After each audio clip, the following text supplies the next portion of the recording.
When the light strikes it just right, it can make a grown man cry. He's talking about the Silver Boot, the trophy awarded to the winner of the annual season series between the Texas Rangers and the Houston Astros. Tonight, the Lone Star Series resumes at Houston's Minute Maid Park, and the Astros look to celebrate another win in front of their home fans and against their in-state rivals. Perhaps there will be more late-inning heroics from Matt Downs. And Downs has given the Astros the lead. A pitch hit, two-run homer here in the ninth inning. What a blast from Matt Downs. And this crowd is stunned.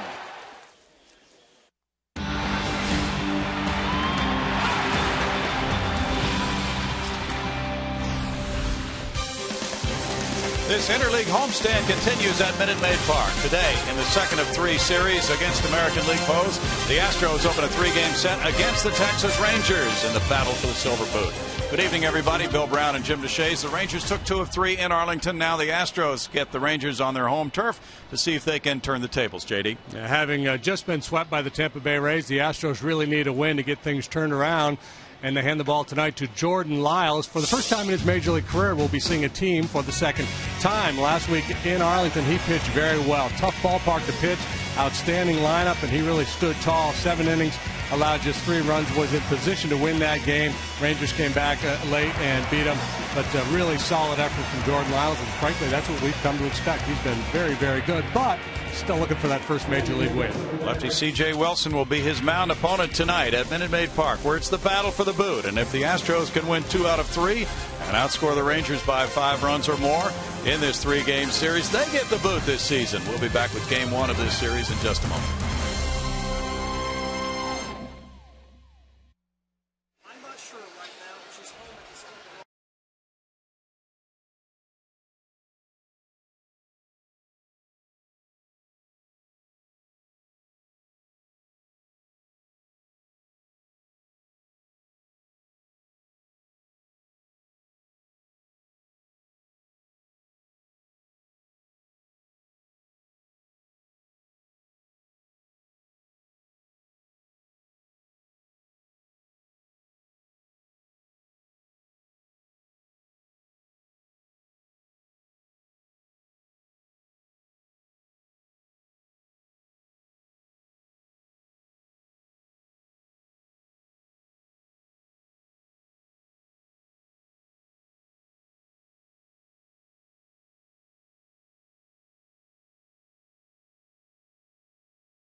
Sports Houston is brought to you by the Progressive Insurance Group. For money-saving car insurance quote, call 1-800-PROGRESSIVE today.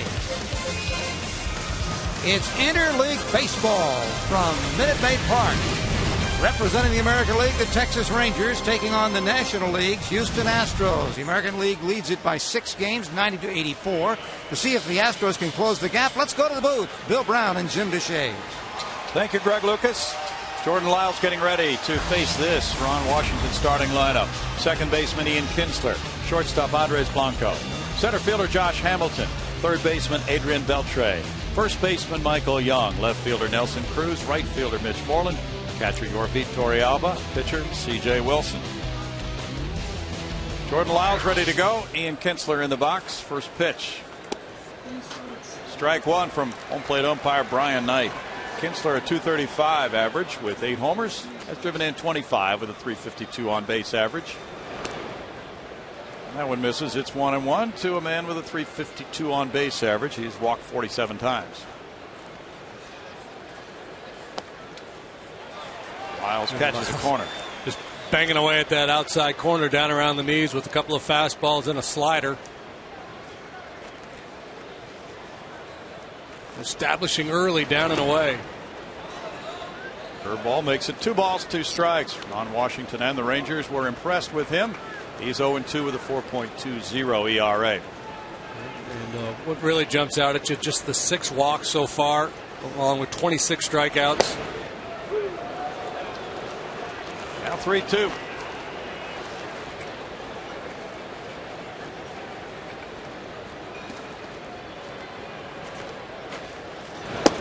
Kinsler moves back from ball 4, has a leadoff walk. He is 15 for 17 in steals. Well, let's take a look at the Astros defensively tonight. Jason Bourgeois gets a start in left field, and that slides Carlos Lee over to first base. Brett Wallace takes the night off with C.J. Wilson, the left-hander, on the mound for the Rangers. Elvis Andrus is sidelined with an injury, and that means the shortstop is Andres Blanco. Blanco with 1 homer, 1 RBI, has a .188 batting average. Astros are thinking about a bunt possibility as they deploy defensively, and there's ball 1. Blanco, a switch hitter, is hitting .167 as a left-handed batter. He has 48 overall at bats in the majors this season. This is his 3rd straight start at short for the injured Andrus. And the throw goes over. The Rangers very much a running team, and they're successful 78% of the time. It works for them when they run. Leaders of the game, brought to you by United, proud to fly the Houston Astros, shows you Jordan Lyles with 26 strikeouts in his first 5 games, 3rd most by a player who started his career with Houston. That's a line drive looping over the shortstop and caught by Michael Bourne, who fires back to first base. An interesting out, number 1. Kinsler getting back on the throw to Carlos Lee. Well, Kinsler, at least like me, thought that ball was going to drop in when it was first hit. But Bourne has shortened up for Blanco, who doesn't have a lot of power. He had moved over towards left center a little bit, and he got a nice break. So that would be base hit, turns into an out, and almost 2. As Kinsler ultimately realized, no, that ball is going to be caught, and he scrambled back safely. Now the reigning American League MVP, Josh Hamilton, always a threat. .293, 7 homers, 35 runs batted in. Always a threat, except for in the daytime. That's right. Where he has really struggled this year. And he has put forth the theory it's because he has blue eyes and is sensitive to the light. He did not play on Sunday for a day game, striking out 4 times in the day game Saturday in Arlington against the Mets. Keeps that up, he's going to earn the nickname the Vampire. 1-1. He put on quite a show in batting practice today, and he's the all-time leader in interleague batting average, .372. Done a lot of damage against the Astros. .391 against Houston for his career. Kinsler stolen 15 bags this year. He's been caught just twice, and the Astros, among the worst in baseball at shutting down the running game. They've allowed 82% to be successful.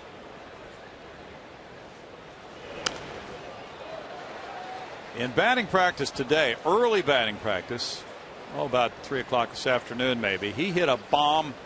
You see the picture of Hamilton on that scoreboard, just about where the right neckline would be, up there just to the right of the Texas.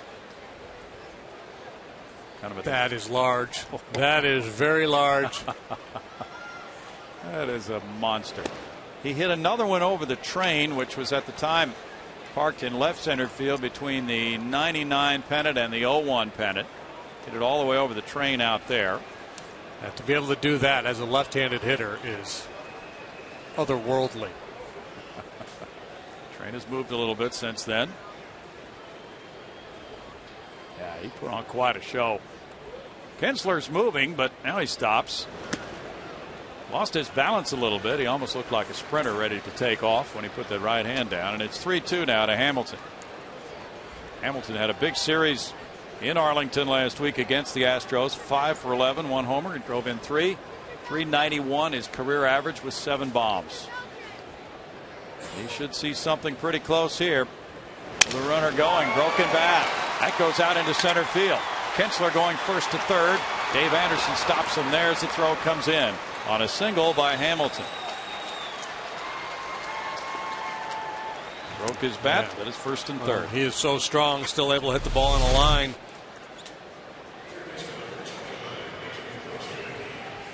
One of the things you have to guard against as a pitcher when you face a club in consecutive starts is the tendency to overthink it sometimes.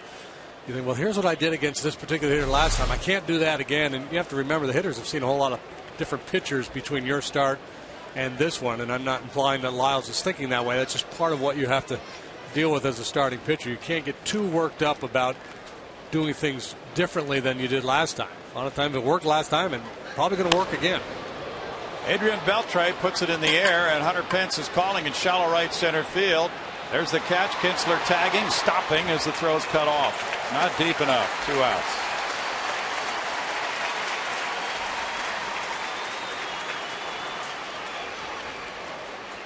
And Hunter Pence, of course, has attracted a lot of attention from the coaches around the league with that throwing arm, and has 6 outfield assists for the season. Now it's Michael Young on a 12-game hitting streak. Yeah, that ball's so shallow. About the only time you'd send a runner from third on a ball like that would be if the pitcher was coming up to hit. Yeah. And even then, probably not. Michael Young is DH most of the time this year, playing first base tonight.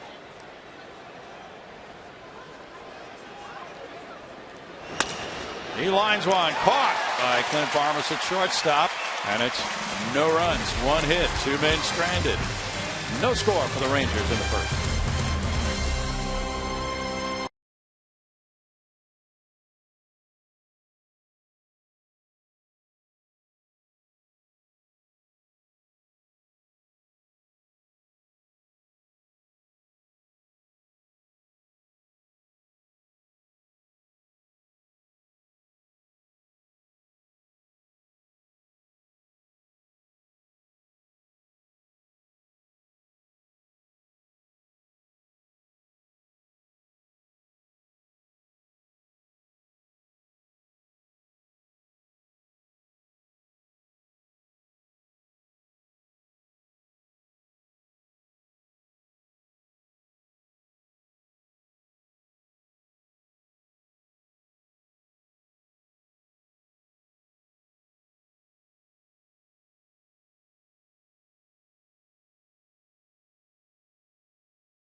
Starting lineup for Brad Mills Club.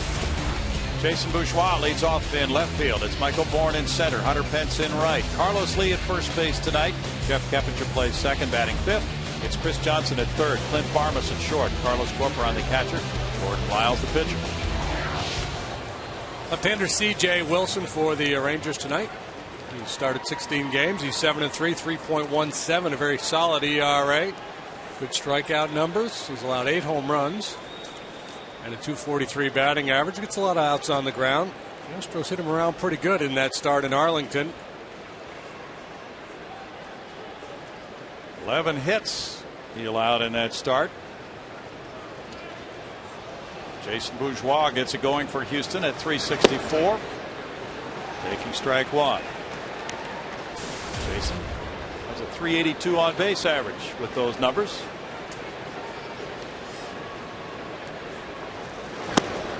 Wilson misses low, and it's a 1-1 count. Wilson moved into the rotation last season, had a solid year, and is backing it up with another one with those 7 wins. And that ERA in the low 3s.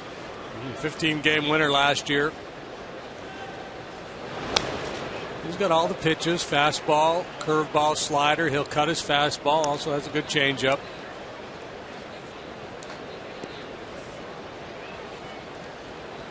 He's 1-0 lifetime against the Astros. He's only had 1 start at Minute Maid Park and 6 relief appearances, with a 2.92 ERA in this ballpark and no decisions. It's 2-2 to Bourgeois. Jason's been nursing a right quad problem. It's manageable. He is 5 for 7 in his career against Ron Washington's starter. Wash 372 wins. 2 hopper to shortstop. Blanco takes care of the first out for Wilson. Are the Rangers tonight without the DH? They got to shake things up a little bit. Moreland played first base for the most part in the series in Arlington. He moves to right field, allows Michael Young in the lineup, who's been their primary DH. It's about 25% for Torrealba throwing out base stealers, which is about average probably. Michael Bourne bunts, and he's going to bunt his way on. No way Wilson can get there ahead of Michael Bourne, who has a bunt single. Perfectly placed.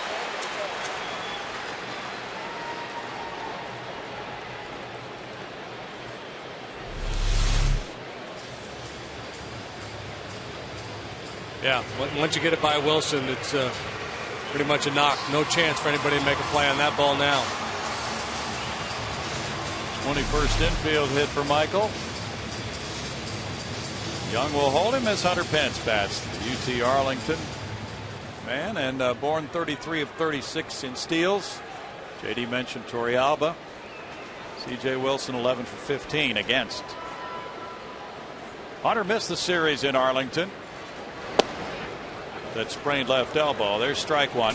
315, 9 homers, 52 runs batted in, ranking in the top 10 as you see in both batting average and runs batted in the National League. And he's 4th in hits. He has 95 hits.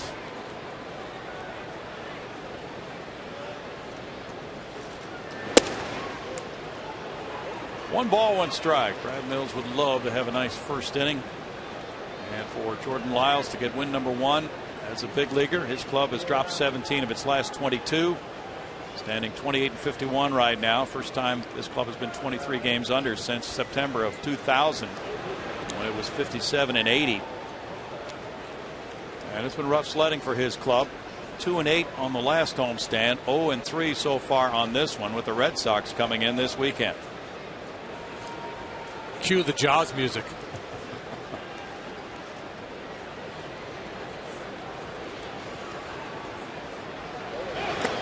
Taking off, Bourne will steal it easily because it's not caught by Torrealba. Well, Michael Bourne, who continues to be the pace setter in Major League Baseball in steals, notches another one. 34. Turn that little bunt into a double. Bunt base hit, steals second base, now in scoring position for Hunter Pence, and that's a good idea because Hunter Pence has been outstanding with men in scoring position. Wilson using a quick step delivery that time to try to get the ball to Torrealba in a hurry, and it didn't matter because Torrealba couldn't handle the exchange.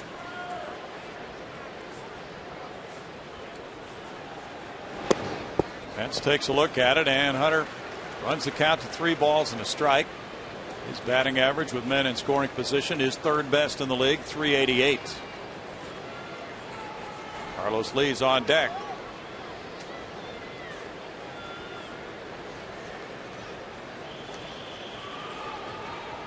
Hunter went 2 for 12 with an RBI in the Tampa Bay series. Reaches for that one a little bit, and it's a full count. Wilson has had 7 straight quality starts on the road. Yeah, he's been quite the road warrior. There's been no advantage for right-handed hitters against them. They're hitting just .239 against this southpaw.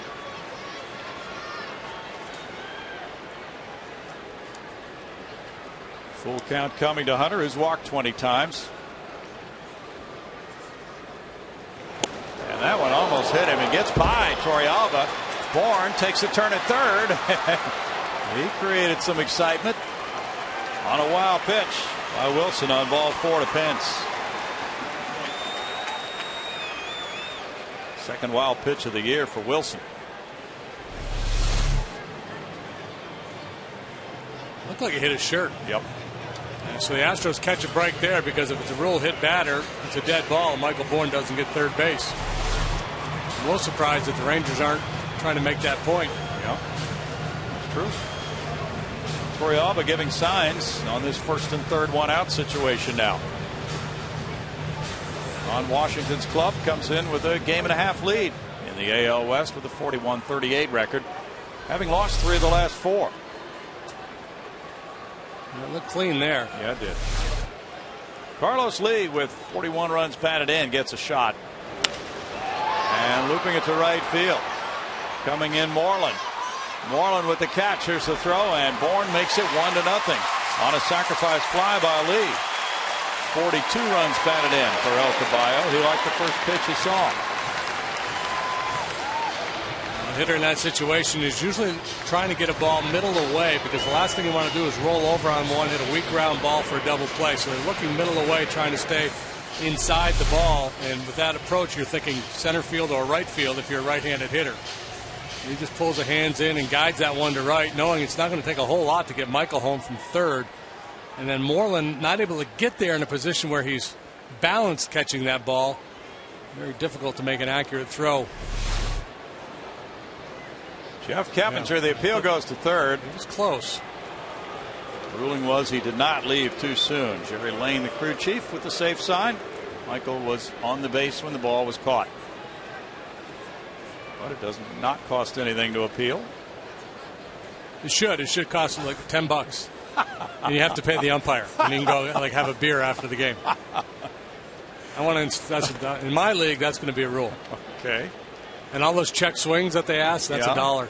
Okay. Yeah. And this all goes into the JD Central Fund. Well, it goes in the umpires after the game, pizza and beer fund. Okay. Strike to Keppinger. Or their golf for the next day. They can pull it together and pay for the tee time. That works. Dave Clark with signs. Keppinger's a .336 hitter, hoping to increase that RBI total of 13 tonight. Boy, he had a big day Sunday. He really did. Go ahead homer included. And now a shot to left field. Cruz over on the warning track. And the Astros hustle to a run on one hit. They leave a man and lead it 1-0.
Lead 1-0. Kick off your holiday weekend here at Minute Maid Park as the Astros host the Red Sox Friday through Sunday. On Friday, the first 10,000 fans receive an Astros rally towel, courtesy of Jack in the Box. And fans can enjoy the Friday night fireworks, too, presented by Marathon Oil. Visit Astros.com for tickets. The Astros and the Red Sox this weekend. Big weekend coming up. 1-0. The Astros lead it after one. Nelson Cruz at 240 with 18 bombs. Takes a look at that pitch. It's ball one as he leads off the second inning.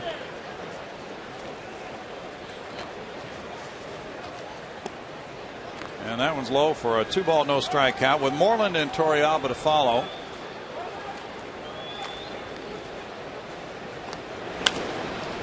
Fouled away by Cruz, who homered off Lyles at Arlington last week. He and Michael Young went deep, but Jordan had a 4-3 lead when he came out of the game after 7. Fly ball goes into the seats. And the Rangers won that one in the 11th, 5-4. He's got a pretty good beat on that outside corner with his fastball here in the early going. And with a guy like Cruz, you'll get him to expand. Once you establish the strike zone and get a strike or two on him, you can work off the plate.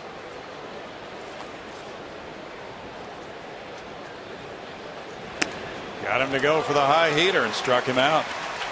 Number one for Lyles.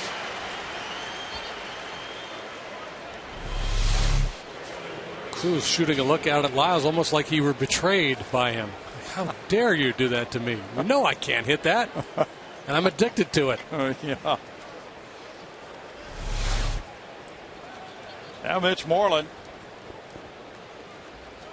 We saw him play first base in Arlington, a right fielder tonight. 286, 10 homers, 23 runs batted in for Moreland. And we also saw him hit very well in that series. He hit 2 home runs against the Astros. One of them an upper deck shot. There's strike one to Moreland. Then the Mets came in and cooled him off, and he went 3 for 19 on that homestand. Remember back in the Shane Reynolds days, I used to comment quite frequently, I really enjoy watching Shane pitch. And it has to be fun to catch Shane because he's a guy who could really execute a game plan.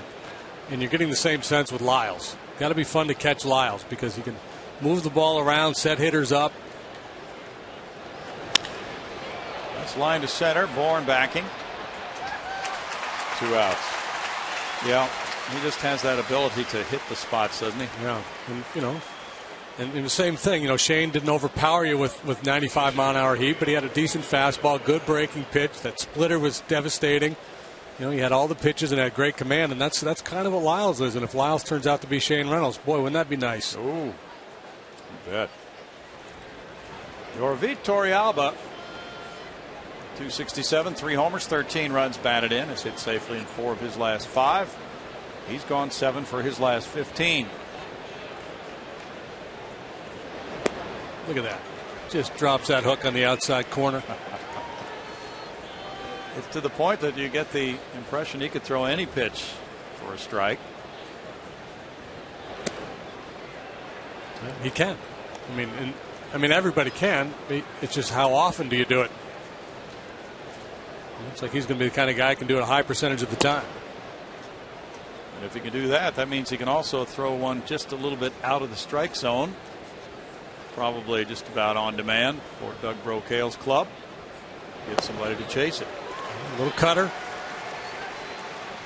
Big aggressive swing. Torrealba sitting fastball. He just took a little off and puts a little movement sliding away from him. 3-2 to Torrealba. Love to finish this inning right here and have the pitcher leading off the third. Torrealba's hitting .379 in June in 58 at bats. He whacks a line drive. Bourgeois, though, is able to track it down for a 1-2-3 second and a 1-0 Houston lead.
Dropped down a bunt. He stole a base, took third on a wild pitch, scored on a sacrifice fly. Small ball, got the Astros a 1-0 lead. And now as they come up against C.J. Wilson in the second, it'll be Johnson, Varmus, and Corporon nursing that youngster on Astros baseball. Chris Johnson, a .244 hitter with 6 homers, has driven in 32. His father, Ron, the first base coach of the Red Sox, will be here Friday night for a weekend with CJ. That's ball 1. Red Sox currently in Philadelphia, and it's the Phillies 2, the Red Sox nothing. Bottom of the 5th inning. Josh Beckett's going for the Red Sox tonight. A shot off Wilson. That will trickle out into shallow right field for a sharp single off the pitcher by Chris Johnson.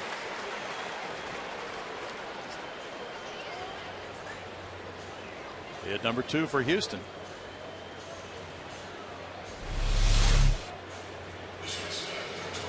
CJ stayed back nicely on that off-speed pitch.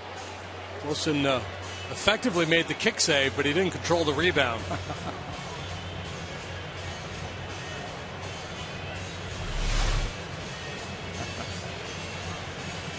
Clint Varmus, a .218 hitter with 3 homers, a dozen runs batted in.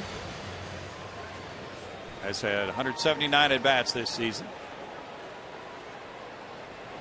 He went 1 for 3 against Wilson in Arlington. That's ball 1. Rangers pitching has been generally solid with a 3.92 staff ERA. Starting pitchers check in at 3.66. The bullpen has been iffy with 12 blown saves, but Wilson and his mates have been pretty good. To right field, Moreland coming in. 1 out.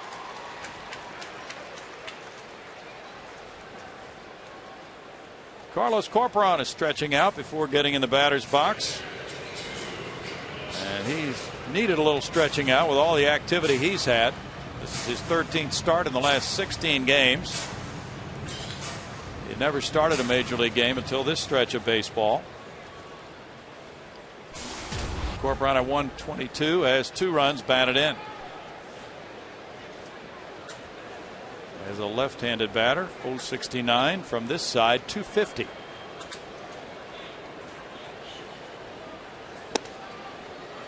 Strike 1 to Carlos. J.R. Toll still experimenting with a different sort of mask, and he's not catchable yet, so to speak. He can't go back there behind the plate, but he can pinch hit. Corporon had a double and a sac bunt in the game on Sunday. No balls, 2 strikes. We saw Brian Esposito there standing next to JR in the dugout. He's been called up to bolster the catching crew. Well, he was there. He left. There he is. I knew he was there. Brian's 32, and he's looking for his first major league hit. He's 0 for 3 in the big leagues. That'd be a nice treat. Hard to say how long he'll be here. Humberto Quintero is working his way toward a rehab assignment in the minor leagues. But Brian hitting very well at AAA, 344. Q is doing some working out, and he swung the bat today before the game. And he could be headed out to AAA Oklahoma City as early as this weekend, but would probably require several games that would not be back until after the All-Star break. That's the way it looks right now.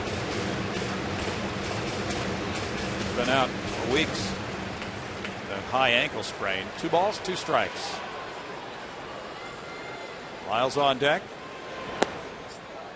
Now full count for C.J. Wilson. He's walked 37 in 112 innings. A situation here where a lot of times you put the base runner in motion trying to stay out of a double play, but the concern here, of course, would be a strike him out, throw him out double play. Wilson's a strikeout pitcher.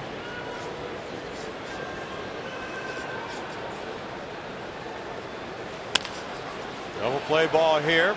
Blanco gets it to Kinsler. Kinsler turns it over to Young. And in the second, no runs, a hit, nobody left. 1-0 Astros after 2.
It's bell ringing time, and I think today's AT&T trivia question will be an easy bell ringer. As you know, J.R. Tolles had an 8 RBI game for the Astro record. The Rangers record is 9. Who did it? 9 runs batted in one game. 9 runs batted in for the Texas Rangers in one game. Boy. Now, immediately I would think Juan Gonzalez. Well, that's a good thought. I'm wrong. That's wrong. But wrong, okay. 9 runs batted in one game. Well, Josh Hamilton. No, that's not even right either. And those are good. Well, okay, 2 wrongs mean a clue. He once played for the Astros. Cammy. No, that's wrong too. Let's see. He is still playing. Ooh. It's a shot by Wilson into right center field. And that one goes up Powell's Hill, and he's going to get a double at least and stretch it out and go for 3. A stand-up triple for Wilson. Pretty good chance he's going to lead All-American League pitchers in triples. They're cracking up in the dugout, but he's legit. He was a heck of a hitter in college. We've got the spotlight and the antlers going. And that's not a fluke. He is a good athlete. That's a good-looking swing. Another strike against the designated hitter. He's in the wrong league. That is impressive. He was 0 for 1 this season. Now, since we might be in a scoring situation, I'll give you one more clue. He's a catcher. Pudge. Now inside to Kinsler. There's ball 1. The Astros playing the infield back except for third base. Johnson's even with the base, and first base Carlos Lee. Pudge drove in 9 in a game on April 13th, 99 at Seattle. Wow. So last time up, Lyle started Kinsler fastballs away. Yeah, well, but he's fast. And he's a good hitter. It's hardly fair. Ground ball. Pitcher coming to the plate as Parmas throws out Kinsler, who gets RBI number 26. Wilson scoring the run to tie it 1-1.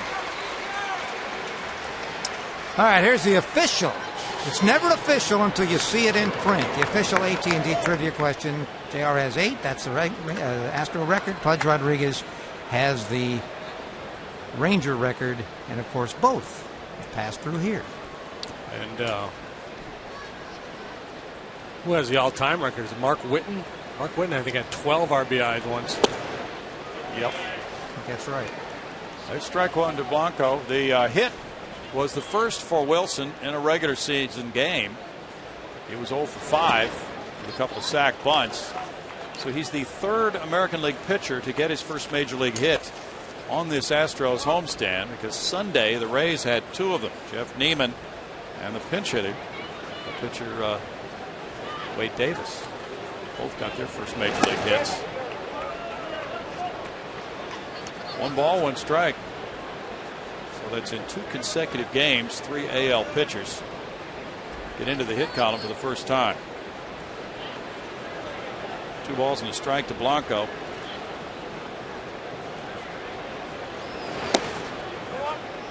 Two and 2.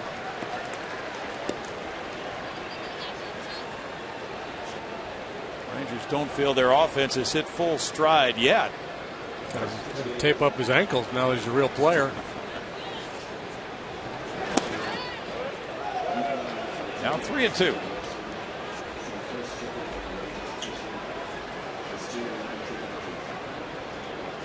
First triple by a Rangers pitcher since June 11, 2005. Kenny Rogers got the last one. The gambler, who knew? Michael Bourne takes this one in, and a Blanco out, number 2. Now it's Hamilton. I knew Kenny Rogers was a good athlete. I didn't know he had triple speed, though. No. Didn't know that at all about him. Hamilton singled with a broken bat hit going into center field in the first.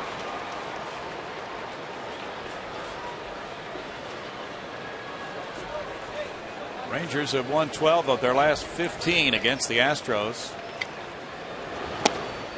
They have won 6 in a row here at Minute Maid Park. That's the longest current road interleague winning streak. He swings and falls behind 0-2.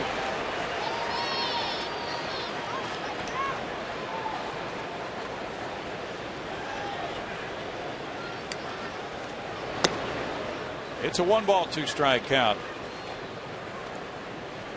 Rangers scored 16 runs in the 3 games at Arlington. They hit 6 homers in that 3-game series against the Astros. 2 balls, 2 strikes to Hamilton.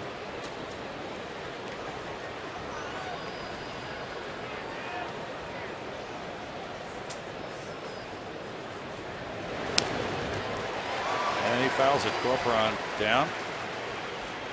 Just trying to snag it apparently. This game 1 of a 3-game series tomorrow night at 7:05. It's Colby Lewis and Brett Myers. Yeah, that did come up and catch him. Astros catchers have had a tough run. Foul balls and things of that nature lately.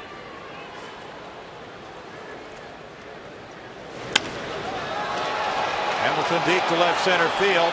Bourgeois back looking up. And Hamilton has hit it out. Home run number 8 for Josh Hamilton and a 2-1 Ranger lead. It's his 8th career homer against the Astros. It's such a tough out and tremendous power to all field. We talked about it earlier in the show. He put on an early batting practice today, banging the ball all over the ballpark. We'll show you this at bat pitch by pitch. Good start on a backdoor breaker for strike 1. Then they move in. Again, Lyles with the ability to execute a game plan, going hard in, then trying to get him to chase some high fastballs, but Hamilton's not biting. Fought off a good curveball and then a backdoor breaker again that he stayed on and just rode out of here. And it's so important from the hitter's point of view just to stay alive, to be able to not chase. You consider the at bat Hamilton had versus the one Cruz had earlier. When Cruz chased that high fastball, Hamilton would not, and then got a piece of a put away curveball to stay alive. 2 to Beltre, and Beltre hits a bullet to center field. Line drive single for the cleanup man. Hit number 3 in the inning. He worked for it. He went down on one knee.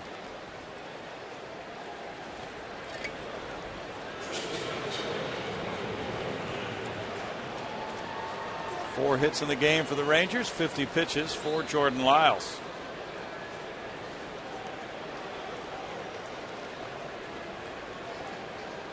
Michael Young comes up. He lined out to short in the first inning.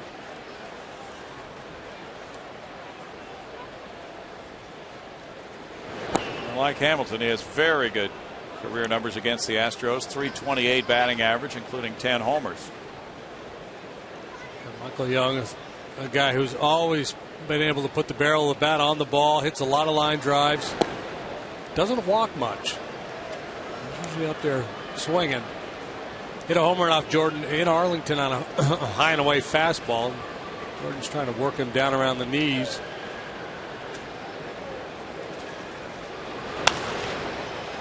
It's in the air, and Bourne comes in. Keppinger out, and it loops in between them for a hit for Michael Young. And that's hit number 4 of the inning for the Rangers, and a 13-game hitting streak now for Young. I'm not sure what happened there. It looked like both guys were kind of assuming that the other guy was going to be able to make the play on it. This is lazy fly ball into shallow center.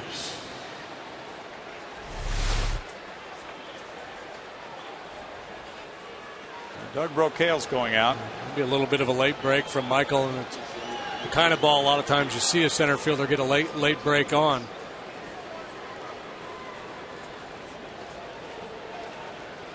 Nelson Cruz will be the batter after this conversation. 5 hits for the Rangers. And they've had 3 straight now with 2 outs here in the 3rd inning.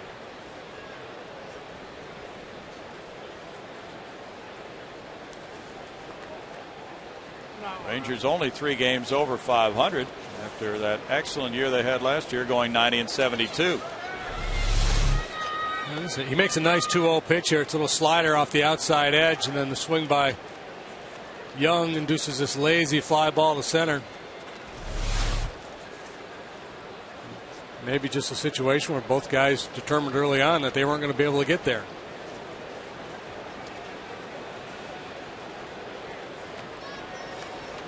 Cruz struck out in the second inning. Following that one, there's strike one. Rangers are third in the American League in runs scored coming into this one tonight with 370.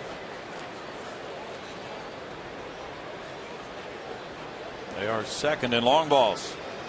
Home run by Hamilton was their 91st of the year.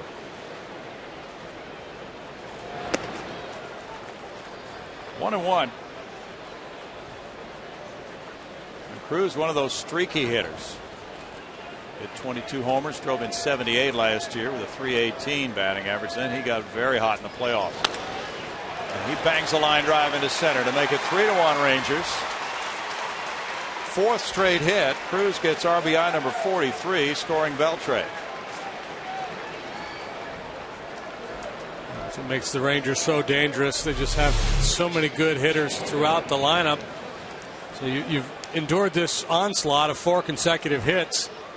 After 2 were out, and you're thinking, okay, there's got to be an easy mark coming, but not so much. Moreland's got 10 home runs. We saw what he could do in Arlington last week.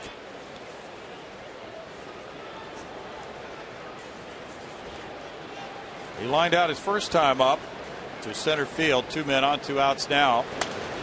Moreland fouls that one for strike one. He's the 8th Ranger to bat here in the 3rd inning. Huge at bat, obviously. Just a 3-1 ball game right now, but this guy has home run power, and Jordan Lyles is out there a little wobbly right now because he's made a lot of pitches in this inning. 57 in the game now. In the air, and Farmas is out looking to Bourgeois, who's underneath for the catch. 3-run score in the Ranger 3rd inning on 5 hits with 2 men left. They lead 3-1.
Brought to you by AT&T.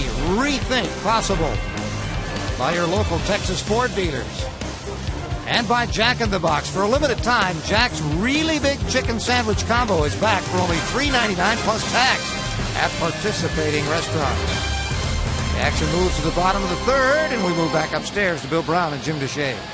Thanks, Craig. It's Jordan Lyles leading it off. He is 1 for 7 at the plate as a major leaguer. C.J. Wilson stung him with a leadoff triple in the top of this inning. Now Lyles gets his chance against Wilson, who leads it 3-1. Bourgeois and Bourne to follow in the Houston 3rd. Hamilton way over in right center for Lyles. It's ball 1. He's got to exact a little revenge here on Wilson. He's certainly capable, an outstanding athlete. He's headed to the University of South Carolina to play football and baseball before opting to sign with the Astros. Otherwise, he'd be in Omaha right now, playing for a national championship. Yep. Strike makes it 2-1. C.J. Wilson. Wilson is a longtime racing fan who started his own Mazda team this year. 3 balls and a strike. His most loved vehicle in his garage is a black 2005 Porsche Carrera GT. I read a story on him once where he started saving when he was like 7 years old for a Ferrari. He was that enamored with cars as a kid. Wow. He was saving his quarters. His first car was an '82 Mercedes 240 diesel.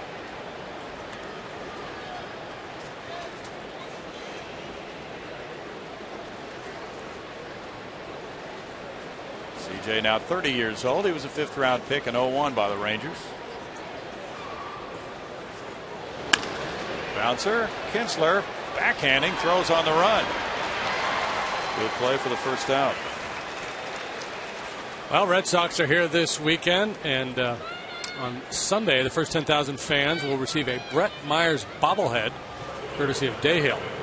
Tickets available at Astros.com. That's the finale of that 3-game set. 1:05 start Sunday afternoon. Myers and the Sox.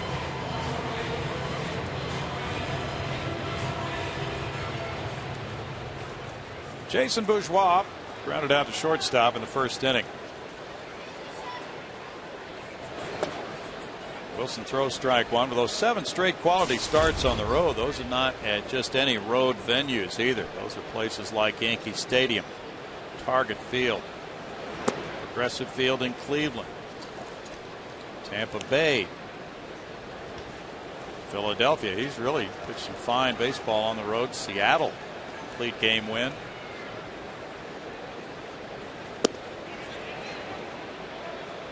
Appeal to first. That's called a swing.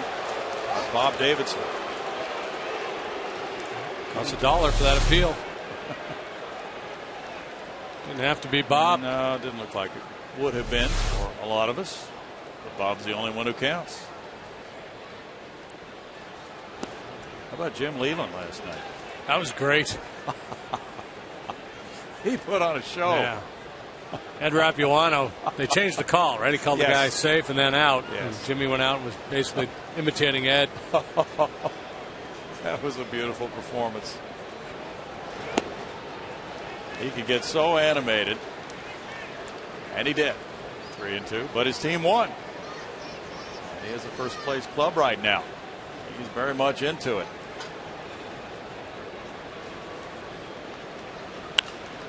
Yeah, it's funny how that it's just as long as they get it right, how that goes away when you're the team that they change the call against.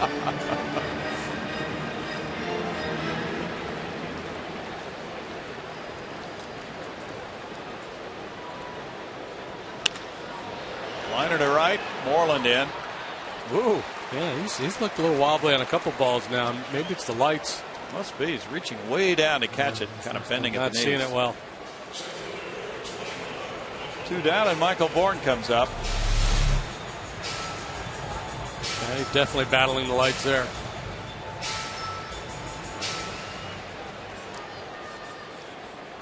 Michael bunted his way on, stole a base, took third on a wild pitch, scored on a Carlos Lee sac fly, and almost hit him, ball 1.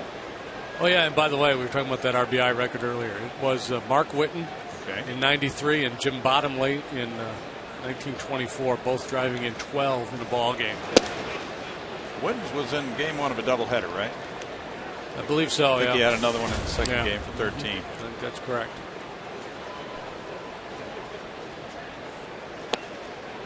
One ball, 2 strikes. Bourne is now 5 for 8 against Wilson. Other lefties have troubled him a little bit this year, but let's figure this guy out. Wilson, though, gets a strikeout for a 1-2-3 third. First strikeout of the night for him. The Rangers lead it after 3-1.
It's 3-1 Texas. The Rangers come up in the 4th inning with Yorvi Torrealba to lead it off against Jordan Lyles. Torrealba lined to left in the 2nd when Jordan retired. The Rangers in order. They'll be followed by Wilson and Kinsler in the Ranger 4th inning. Torrealba turns 33 July 19th. Began his career in the Giant organization. And strike one. He's from Caracas, Venezuela.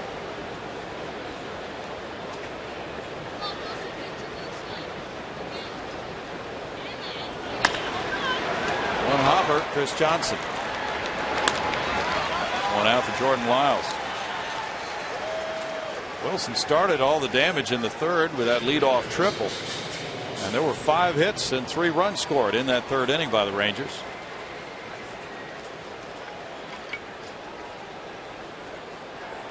He will be treated with newfound respect in this at bat. He certainly will.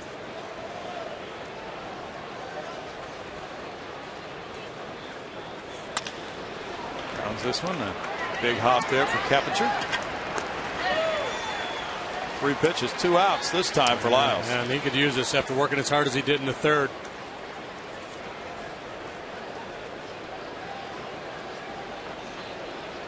Well, some clubs, and the Rangers are one of them, make it really difficult for a pitcher.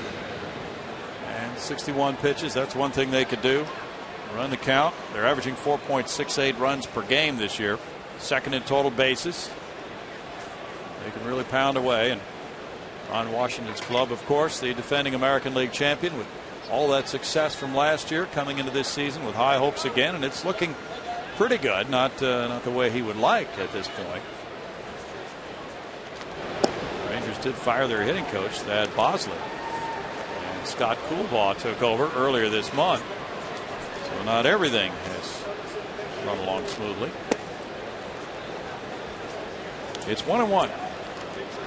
Rangers with a 1.5 game lead over the Angels coming into play today.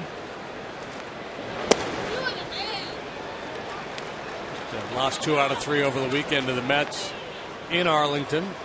As we look at the line on Jordan. They played day games both Saturday and Sunday. Smoking hot days there. 2-2 to Kinsler.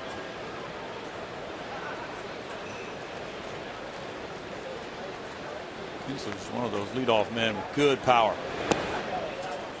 Full count to him, and with the walks he draws, the batting average isn't as important as some people might attribute it to be. Yeah, and it's tough. Jordan Lyles trying to work that fastball down and away to him, but he's right up on top of the plate, so you got to be real careful. And that's what he's doing. That's a tough situation for a pitcher because you're trying to go down and away, but down and away on the plate is a pitch that Kinsler can hook and hit to left field with authority because he's so tight to the plate. So you're almost hoping that he'll chase that ball off the plate, or you got to go to plan B, which is either fastball in or try to finish him off with a breaking ball. Andres Blanco has hit 2 fly balls to center field. Chris Johnson in tied at 3rd. And the throw goes over. Cliff Lee has a beauty going for Philadelphia against Boston, a 1-hit shutout through 7. Phillies currently batting bottom of the 7th, leading the Red Sox 5-0. Josh Beckett has given up 5 earned runs for the Red Sox. He's out of the game after 6 innings, and he'll probably start here Sunday. Cliff Lee, I think, solidifying his National League Pitcher of the Month, because I looked the other day at his numbers for June were unbelievable. Dominic Brown hit his 5th homer of the season, and Shane Victorino number 9, both off Beckett. Phillies and Red Sox both looking very strong in their respective leagues to this point.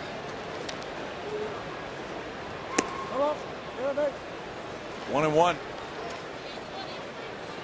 Adrian Gonzalez is playing first again, but there is one story out that maybe tomorrow night there will be a change at first base, and Big Papi will play that position because without the DH, the Red Sox have been on the road for a few games and they have not been able to play him. Leaning. Oh, he did. He had him leaning, but Carlos turned around on that throw. Apparently it was just to the left side of his body. Well, Carlos was starting to leave the bag. He was anticipating the pitch going home, so he started to leave the bag. And then the throw was on the inside. Kind of a clever little play here, trying to go around the corner to get him just a little bit late.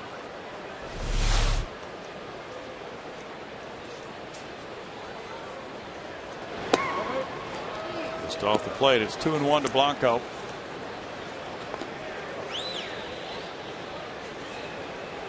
Elvis Andrus may miss the game again tomorrow as well. He's been out with a sprained left wrist. The Rangers have a lot of hitters you have to be very careful with. Blanco is not one of them. He doesn't have a lot of pop in his bat. 2-2.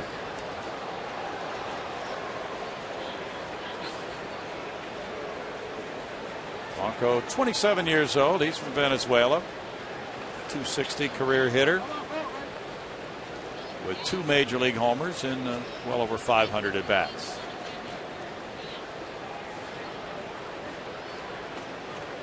Rangers have won 4 straight silver boots from the Astros. Another throw. This one gets him. It's not as if Kinsler didn't have a look at it. And the pickoff ends the top of the 4th inning from 1-3. In the middle of the 4th, it is 3-1 Rangers.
Incredible initiative. We are proud to wear these pins during the 2011 MLB on Fox Sports Houston season to support Stand Up to Cancer and their work to fund groundbreaking research that helps accelerate treatment to patients.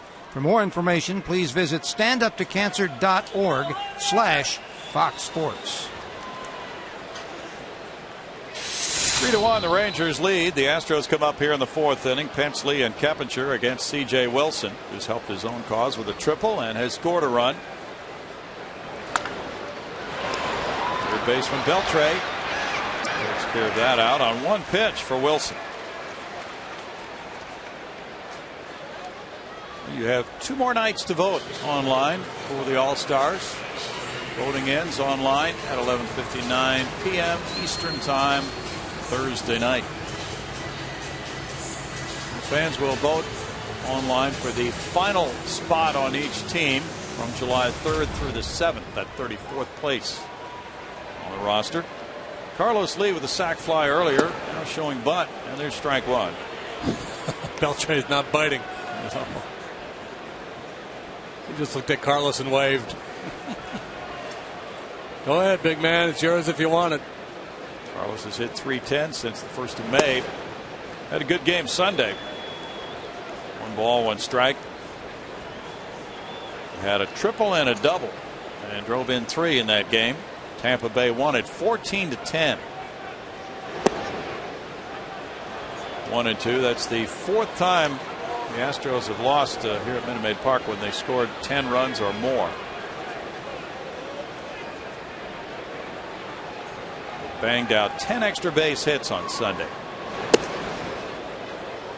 Pretty impressive show, really. Really Only was. left 2 men on and banging doubles all over the park. A couple of home runs.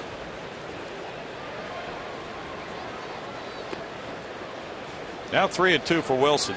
Just happened to do it on a day when the pitching wasn't particularly good, so they ended up getting beat anyway. Cliff Lee, I was just looking at his numbers for the month. 4-0 with an 0.27 ERA. Ooh. Prior to this start tonight. He's allowed 1 run in the entire month. 1 out walk to lead. We go to Greg Lucas. Hey fans, something special coming up tomorrow. Your chance to meet an Astros player and become the ultimate Whataburger What a Fan.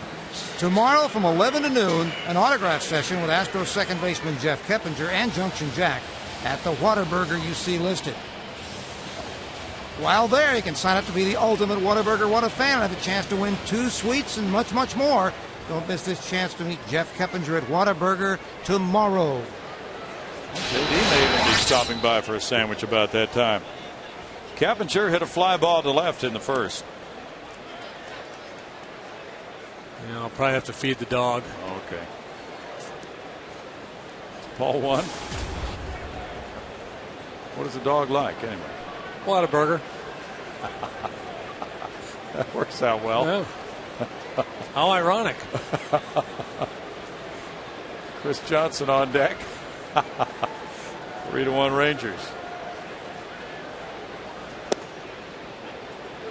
It's a 1-ball, 1-strike count. And just to finish on Cliff Lee, because if he gets the shutout, it'll be his 3rd consecutive shutout. Boy. Yeah, we thought James Shields was something. Yeah. Complete game, James. It's just crazy the pitching they have over there. Lee's got an 0.27 this month. Hamels has a .145 ERA. Halladay, he's the slacker. His ERA for June is just 2. And of course, Roy is banged up. His ERA is what, about 3.8 something? He has a losing record. Bouncer off the bare hand of Wilson. It goes out to Kinsler. He makes the tag on Lee. That's out number 2. Keppinger reaching. Well, if nothing else, the Astros are pretty adept at hitting the ball off the pitcher tonight. Wilson not afraid first to throw his ankle in harm's way, and now his pitching hand actually may have cost himself a double play. He might have. Better off leaving that one alone. For a lot of reasons. Well, for 2 reasons. One, you could get hurt. 2, you have probably get a double play made behind you. Chris Johnson singled off his leg.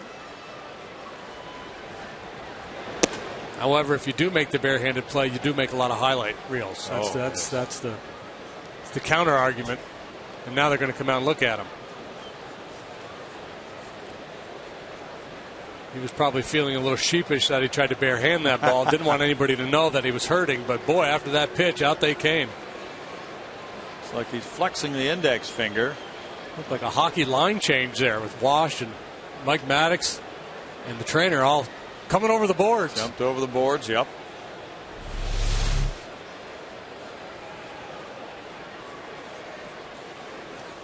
Leave it alone.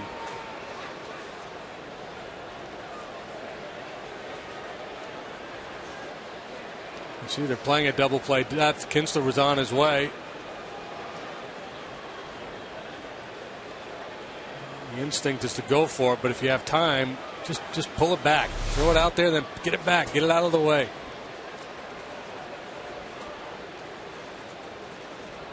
Greg Maddux was very good at that. Among the many things he was very good at. You have a sense of where your fielders are, who's in position to make a play for you. Leave the ball alone. Let the guys that get paid a lot of money to catch it, catch it.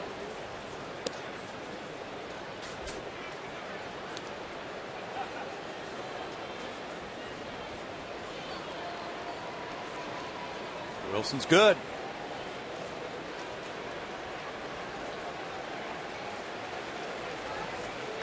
Yep, hit himself in the head. Come on, you dummy, don't do that. 55 pitches in the game, and now it's a 1-0 count on Johnson as he gets back to work. Clint Barmas on deck. 6 hits for the Rangers, 2 for the Astros. The Rangers have stranded 4, with the Astros leaving 1 so far.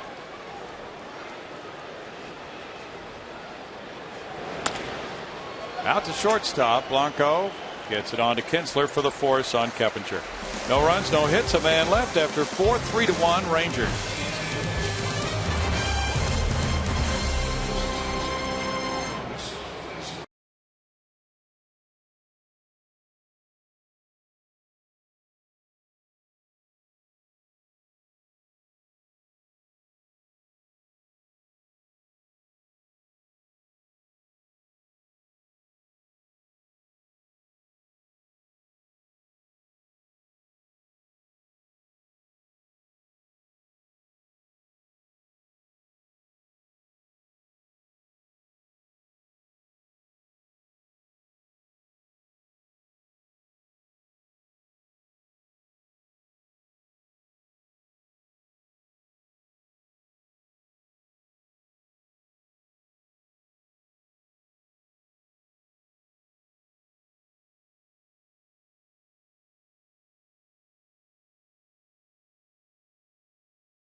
Now for the progressive fan of the game. And he is Alex Cannon, a little leaguer from Sugar Land. Maybe you don't know that name, okay, but you probably know the name of his godfather. And that's like the worst Brando ever. Charlie Palillo of KSEV 790. You guys come to a lot of games together? We come to a couple every year, and I just love hanging out with him every time we come. Because he's just chock full of information? Yeah. Yeah, that's it. Doesn't let you get a word in edgewise, does he? Nice job. Do you enjoy this? I mean, this is your spare time. You enjoy coming to the game with him? Look, it's my day off. Obviously, we'd all have a lot more fun if the season had been going better, but to coin a phrase, you can't be fun at the ballpark. Great park, reasonably competitive game, and hanging out with Smarty Pants over here. And he's spoiling him rotten, guys. He's got the T-shirt, he's got the helmet bowl of ice cream, got the souvenir ball. Now I'm going to give him the progressive fan of the game back. There's another T-shirt in there for you that you'll be able to wear in about 15 years. So enjoy that. Thanks. Hi, Mom. Hi, Dad. Yeah, hey. He forgot who they were. Back to you guys. Oh, good. They are enjoying themselves. There's a fly ball at the right field line, and that one is going a long way foul by Blanco. Surprised by that display. Might have to amend my comments earlier about Blanco being one of the guys in that lineup that's not particularly dangerous. Showed a pretty quick bat getting to that inside pitch. And almost had his third major league home run. Would have been well up on that foul pole, too, had it stayed fair. Now 1-2. He has twice flied to center. Fouls that one back. Well, certainly in the heat at Arlington, guys like Blanco get a chance to play every now and then, even though Elvis Andrus is an everyday guy who grinds it pretty well. But now with the injury to Andrus, he's had a chance to start a few days in a row. Lines it out to Hunter Pence, backing in right, over his head, bouncing out of play for a double. Blanco picking up his second two-base hit of the season. Well, that ball surprised Hunter. The ball had a little more juice on it than Hunter realized. He broke directly across before realizing that's not going to work. Had to adjust his route, but too late, and 2 bases for Blanco. Good swings in this at-bat, just misses a home run. Now he gets the head out in front of that one. And great extension through the ball. Here you see the end of the play as Hunter turned and retreated and just didn't have enough time to track that one down. He's aboard for Josh Hamilton. Hamilton takes strike one. Hamilton has a single and a homer.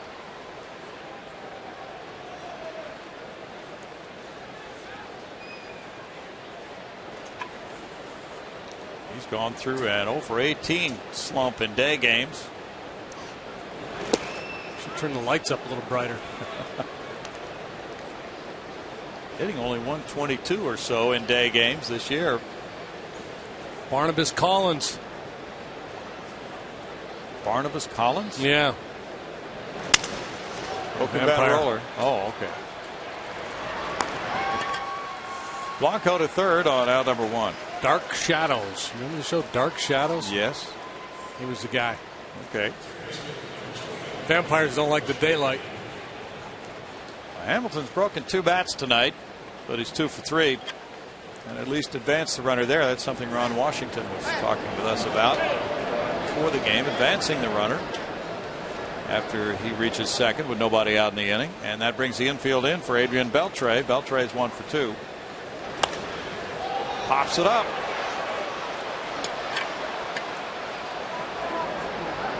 Chris Johnson takes care of the second out.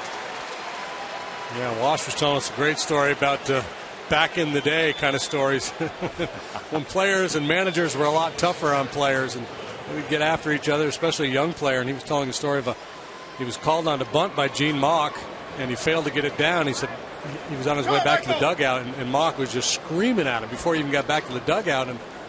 And Wash said, "Skip, I got 9 down in a row before this one." And Gene was like, "I don't care about those 9. This is the one that matters now." Michael Young leans back from strike one. He's singled to center in the third. He's 1 for 2. And a line drive to shortstop. A well hit ball in the first inning with 2 men on. Yeah, Mr. Mauch didn't want excuses or explanations. 1-1. And then he also said his teammates got after him.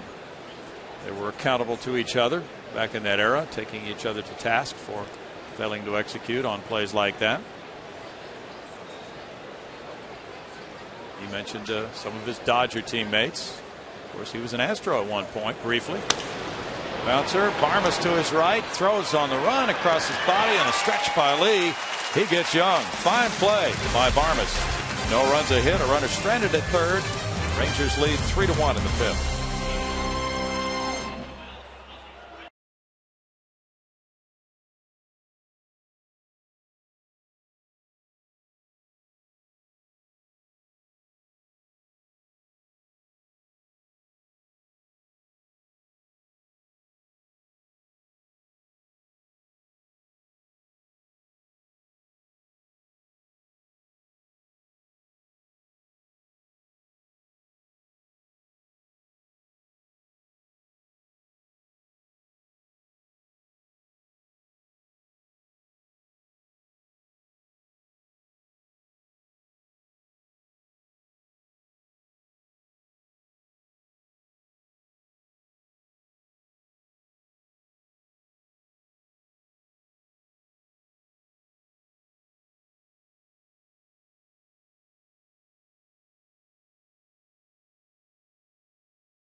Run and Lyles due up.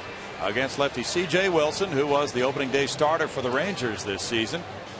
After winning 15, losing 8 last year with 204 innings pitched. Coming into this season with a lot of high expectations for this Ranger club. Rangers going through a stretch of 16 of 19 games at home. They're 3-3 to start that stretch. So they'll be right back at home after this 3-game set. Glenn Barmas hit a fly ball to right in the second inning.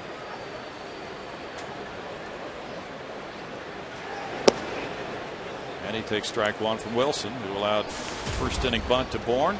A second inning hit off his leg by Johnson. Those are the only 2 hits, and he's walked 2.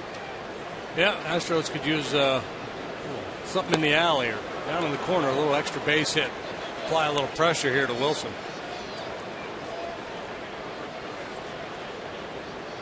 That's why he's been so good against right-handed hitters. The ability to throw that changeup.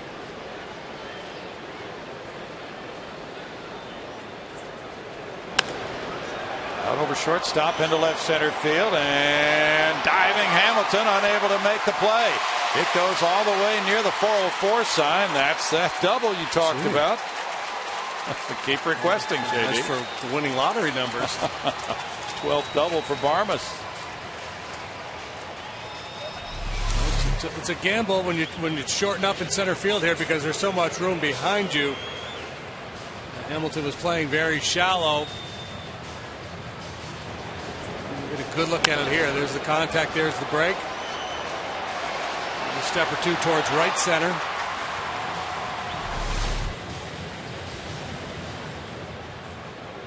Hamilton laid out for it. Now it's Corcoran coming up. He bounced into a 6-4-3 double play in the second inning.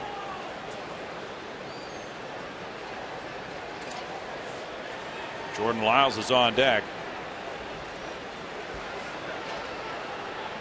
That's hit number 3 for the Astros. Barmas checking around. See where Blanco is. And there's strike 1. Lyles pitched around a leadoff double in the top of the inning, and that was an impressive job because he had to go through Hamilton, Beltre, and Young to get it done, to strand that base runner, and he was successful. Now the Astros, similar opportunity with a leadoff double down at the bottom of the order. It would be a big lift if they could cash this in.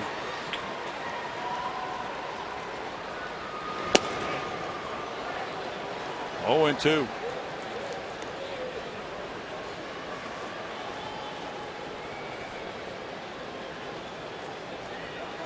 Again, the Astros bullpen is a man short because of the 3 catchers. They sent Fernando Rodriguez out when they brought up Brian Esposito, so Brad Mills has 1 less bullet to fire out there in the bullpen.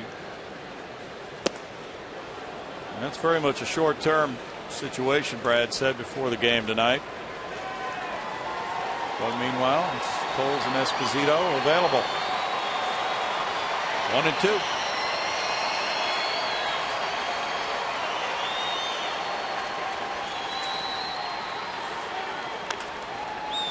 Grounded foul to Dave Clark.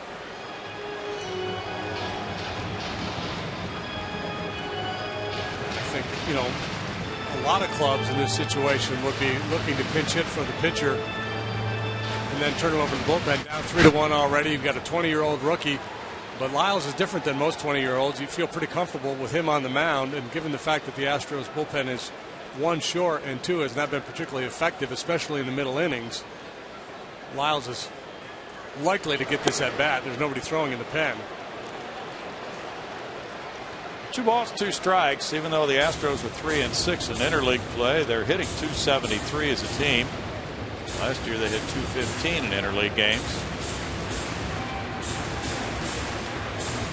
But they really had the day, as we talked about earlier, with 14 hits and 10 runs on Sunday, and still lost that game 14-10. Corey Alba out for a few words with Wilson.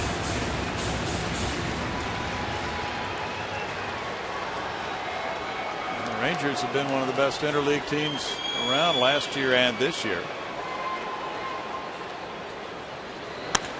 Line into left. Stop sign for Barmas on a sharp single for Corcoran. First and third, nobody out for Lyles now. And the Astros stir up trouble for Wilson.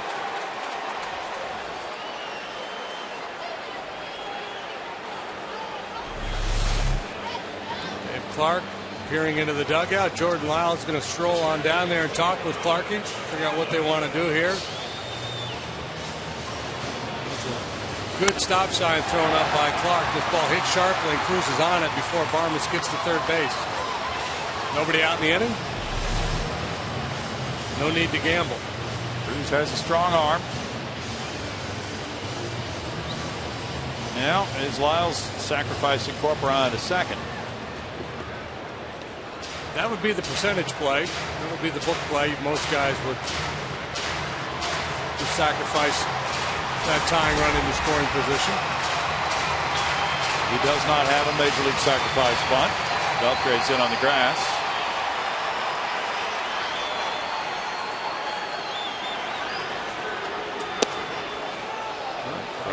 As if he wanted to bunt for a hit there.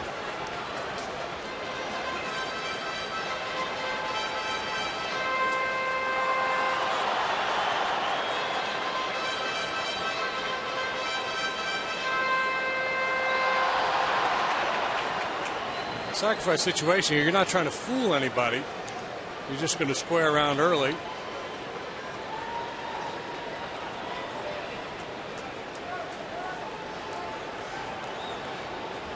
Jason Bourgeois on deck.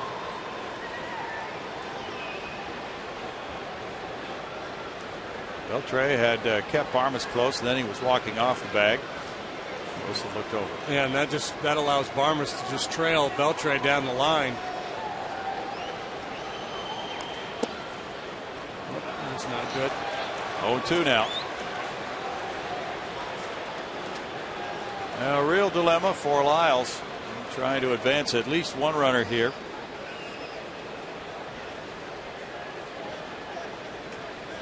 He gets Corcoran to second base, and somebody behind him comes through. Astros can tie at 3-3 here in the fifth inning.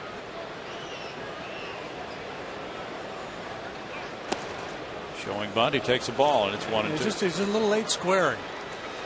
He needs to just commit early and go ahead and square and get comfortable in your bunting stance.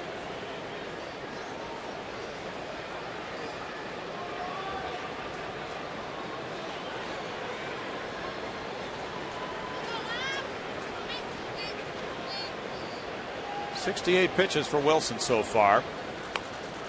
And again, he was just a little late getting into position, and you're setting yourself up for failure there.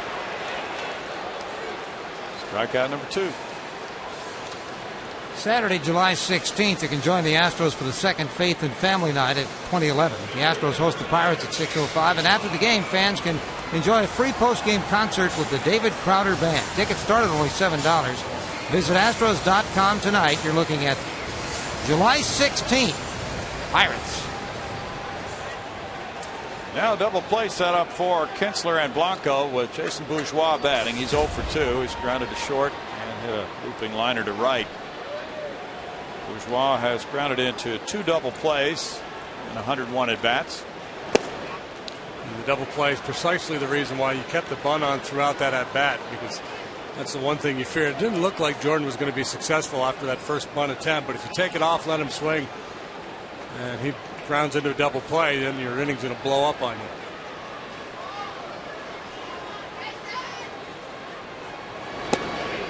Bourgeois takes, and it's 0-2 to Jason.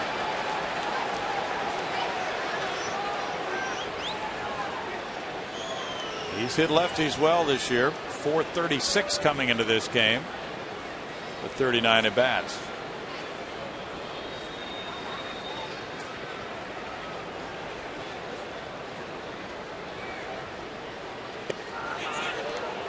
And the appeal goes to first. He checked his swing. 1-2. Another $1 for Bob Davidson for hearing that appeal.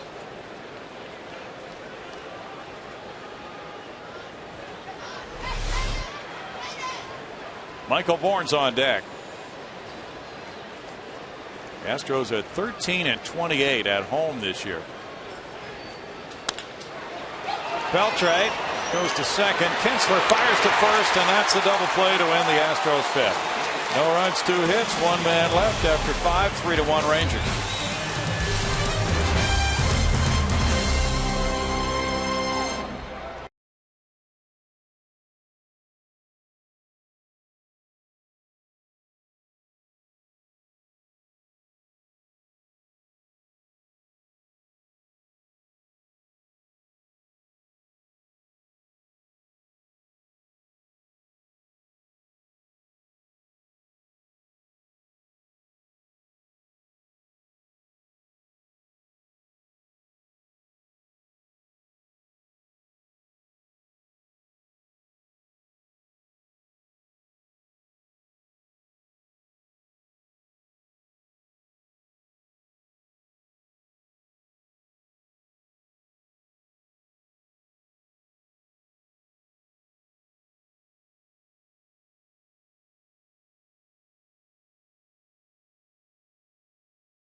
is brought to you by your local Texas Ford dealers. By Whataburger, just like you like it. And by Gullo, treating you like family. Now the Astros had a shot in the last inning, but there's still plenty of time as we go back to Bill Brown and Jim Deshaies. Hoping that Jordan Lyles can buy them a little more time by putting up a 0 here in the 6th inning. The Astros face Cruz, Moreland, and Torrealba in inning number 6 for the Rangers. The Rangers got their 3 in the 3rd, bunching 5 hits in that one frame. Jordan Lyles has not had a lot of run support, 3.60 runs per start for Jordan, and it's Cruz leading it off here in the 6th. He had an RBI single his second time up. Bounces this one foul for strike 1. Cruz hit 3 homers last year in the division series against the Tampa Bay Rays, and so did Ian Kinsler. They became only the second pair of teammates each to hit 3 in a series of 5 or fewer games. Babe Ruth and Lou Gehrig were the first against the Cardinals in the 28 World Series. 1 ball, 1 strike. Nelson hit 33 bombs in 09 when he was an all-star with the Rangers. That's off the end of the bat. Michael Bourne waiting. 1 out. Time for the Doing More on Defense feature, brought to you by the Home Depot, showing you the pickoff of Ian Kinsler in the 4th. He had thrown over just a moment before, and then he picked him off on a repeat throw over to first. If at first you don't succeed, try again. You see the little flinch by Kinsler, as if he had a notion. The Astros have 2 of the better right-handed pickoff moves in the league now, because that was really good. And Bud Norris is lightning quick over there. For what that's worth, it's helped shut down that running game. The Astros have not been particularly effective at throwing base runners out. Moreland looks at strike 1. Well, the Rangers are 2nd in steals with 75 in the American League. It's a big part of what they do. Home runs and stolen bases. It's been a nice tandem for them this year. It's 1-1.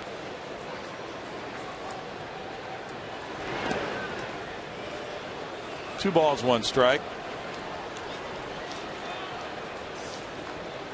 Rangers have had 35 games with 10 hits or more. That's 5th in the majors.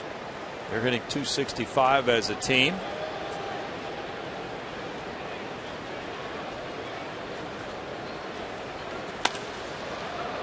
Chris Johnson couldn't flag it down under his glove and on through into left field. Moreland is aboard.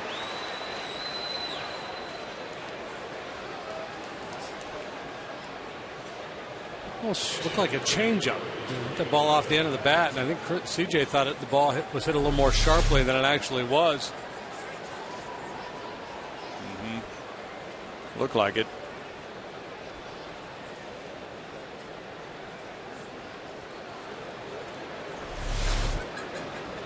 And sometimes the ball coming off a left-hander's bat, kind of weird for a third baseman. Now it's Torrealba taking strike 1. That was hit number 8. Torrealba does not have a hit. He's lined to left and grounded to third. Ground ball to short would work.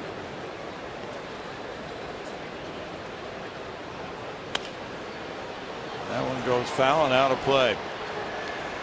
That's one of the impressive things about Lyles, and there's a lot of them. When asked to come inside with that fastball, he usually gets it in there. Doesn't miss out over the plate very often with that inside fastball, and a lot of young pitchers, a lot of pitchers period, are timid about trying to make that pitch inside. They cut it off.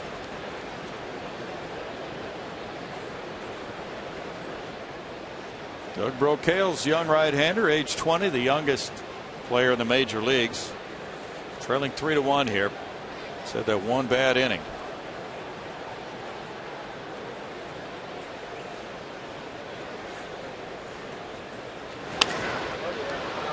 Foul ball. Still 0-2. Bob Davis and Balkenbaugh. Yeah, Bobby's been at it a good long while.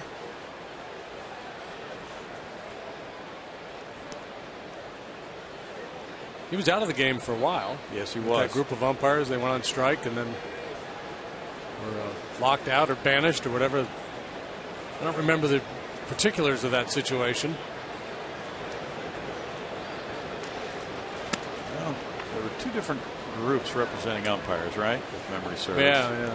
They were with the group that was kind of contending the agreement. Greg, do you remember anything about that? It seems to me that he was one of the group that resigned.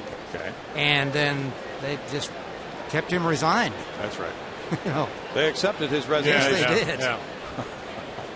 He was doing a radio show in Denver. Baseball talk show. 2 balls, 2 strikes. Well, certainly a different level of travel involved there. There are a number of umpires that never got back, and wanted to, but he was able to get a reprieve after a few years. Yeah.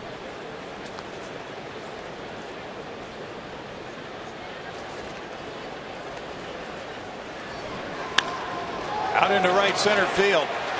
Hunter Pence over to try to backhand it. He does, but just shy of the warning track. Dave Anderson's going to send his runner to the plate. And it's cut off by Carlos Lee. Nobody at second. And it's 4-1 Rangers. Torrealba winds up with an RBI double. Carlos cut the throw, but nobody was at second base to get involved in a rundown. Throw was drifting a little bit up the third base line anyway. I'm sure it would have gotten Moreland, who scored run number 4. No, and even though Jordan had given up 3 runs in the third, he really didn't make many bad pitches. This time he does. He hangs his breaking ball, and into the alley it goes. Here's the throw home. Yeah, that would have been up the line, so there would not have been a play at home.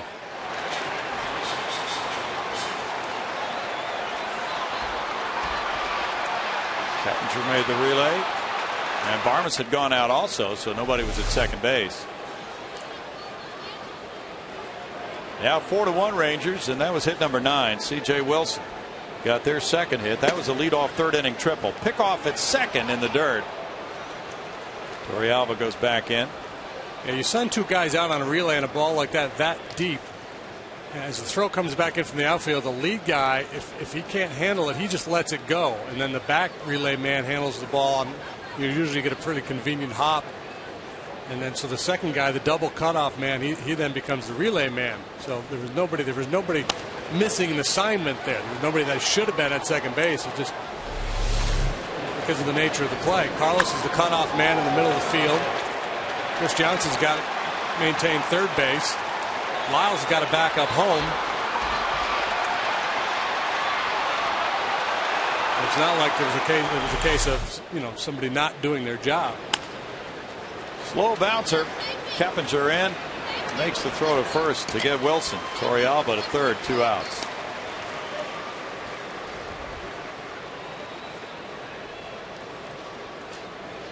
Ron Washington was talking about he really prefers the National League style of play. Other managers in the American League come out against it because it presents problems for them not being able to use the DH. 99 pitches for Jordan Lyles, but Ron likes the National League style of baseball. And he said, sure, it's a little disadvantage, but it's all right, we can handle it. Torrealba third, 2 outs, and it's Kinsler batting. Strike 1. I think a guy like Terry Francona probably would have more issues with it because it's hard to get Big Papi David Ortiz into the lineup when Adrian Gonzalez is hitting so well. That's out to right center field. A well hit ball in for extra bases to make it 5-1 Rangers. Kinsler around second is going to stretch it out. Kettinger will not make a throw. It's an RBI triple by Kinsler. Second triple of the night for the Rangers. Third triple of the year for Kinsler, and he drives in number 27.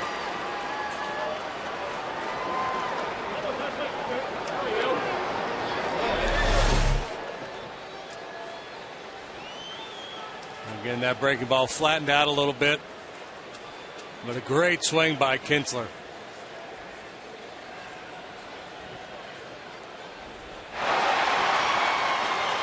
We showed you, focusing early in the game on Lyles versus Kinsler, how he's trying to pound away at that outside corner with the fastball, and he's walked him twice. He couldn't hit that outside corner with the fastball and not give in to the strike zone, so he went to the breaking pitch, but still for the most part away from Kinsler. So his fourth plate appearance tonight, Kinsler pretty comfortable, probably just looking away off of Jordan. And Ariel Del Rosario is warming up. The hits are distributed from hitters 1 through 9 in the lineup.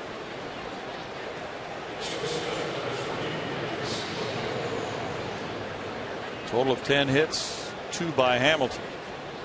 You're not going to beat this Ranger club 3-2 very often. No. You're going to have to score some points to beat them. Andres Blanco is 1 for 3, a double to right in the 5th.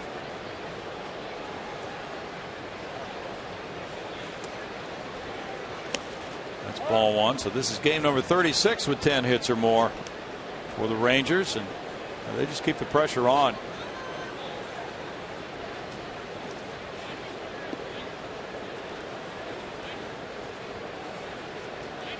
Rangers were 4th last year in the American League in runs scored.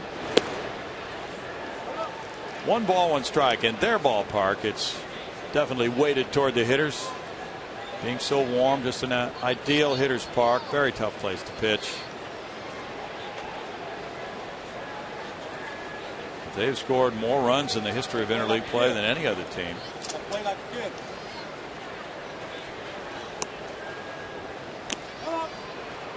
1-2, usually their ballpark.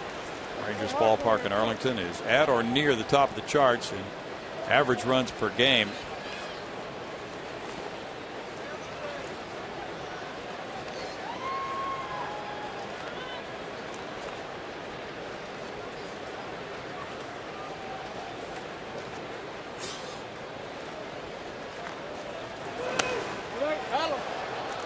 Still a 1 ball 2 strike count to Blanco.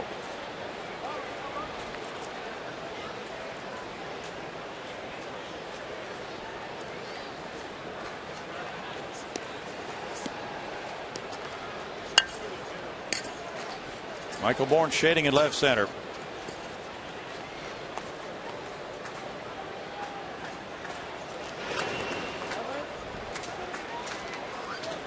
Lyles at 106 pitches for the game now. Boston has 2 hits tonight off Cliff Lee. That is impressive against that lineup. The breakdown in the last 2 at bats versus Blanco. Okay. 2-2 now to Blanco. Jerry Lane with the call. And Cliff Lee did get that shutout. 3 shutouts in a row now for Lee. Beat the Red Sox 5-zip, allowed just 2 hits and 2 walks. He is now 9-5 with a 266 earned run average.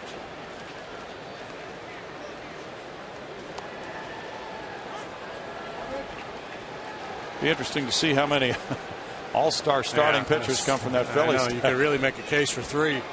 Hamels, Halladay, and Lee all deserving. Good.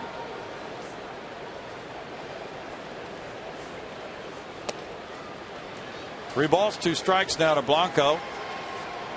Paul White of USA Today made his picks for the All-Star team today. He had Halladay to start, and he also had Hamels and Lee on the team. Yeah, well, they're 2-4-5 in the league in ERA. He also had Jurgens and Hansen of the Braves, Kershaw of the Dodgers. Halladay with 10 wins. Jurgens has 10. Correa with 9. Charlie Manuel, though, is going to be, hey, wait a minute, I got to have somebody pitch for me after the All-Star break. I can't be wearing out all my guys. Blanco's down on strikes. The Rangers come up with 2 more runs. On 3 hits, they leave a man, and it is now 5-1 Texas.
bring Bourne, Pence, and Lee to the plate for the Astros against C.J. Wilson in quest of win number 8 of the season. Michael Bourne bunted. It was beautifully placed between the mound and first base for a single in the first. He stole second, took third on a wild pitch, scored on a Carlos Lee sac fly in the first inning. In the third, he struck out. In the fifth, the Astros had runners at first and third, nobody out. Wilson got a strikeout and a double play ball. Bounces that one for ball 1. And then the Rangers come out and put a couple runs on the board. Yeah, that's a real swing time in a game when that happens. Yep. First and third, nobody out, failed to score, and then you give up 2. Out toward right center field. Moreland has a long run, and that one is bouncing and staying in play. That means Michael Bourne gets 3 bases. Kinsler with a throw. Stand-up triple. Triple number 6 for Michael Bourne this season.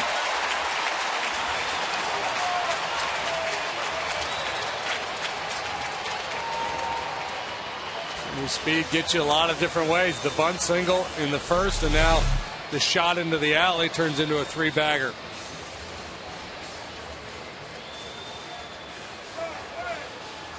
Well played out there. They got it back in a hurry. I think this was closer than Michael realized it was going to be. Yeah, it was. He settles in standing at third base.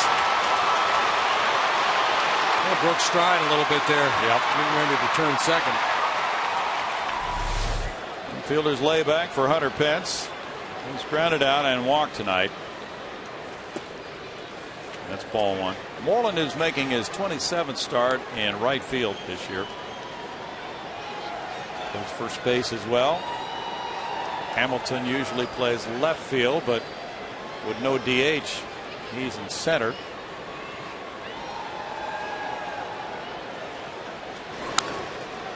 Grounded foul. 1-1. Time for a look at our Farmers Insurance report card.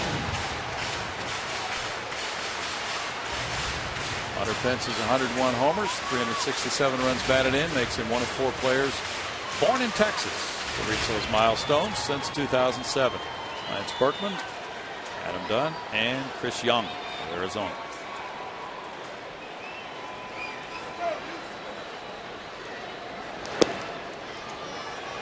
Two and 1. David Murphy's back home. He's a member of the Rangers. Houston born, went to Baylor. So he and Hunter Pence can compare notes. They're playing for these 2 Texas clubs growing up in the state. 3 and 1.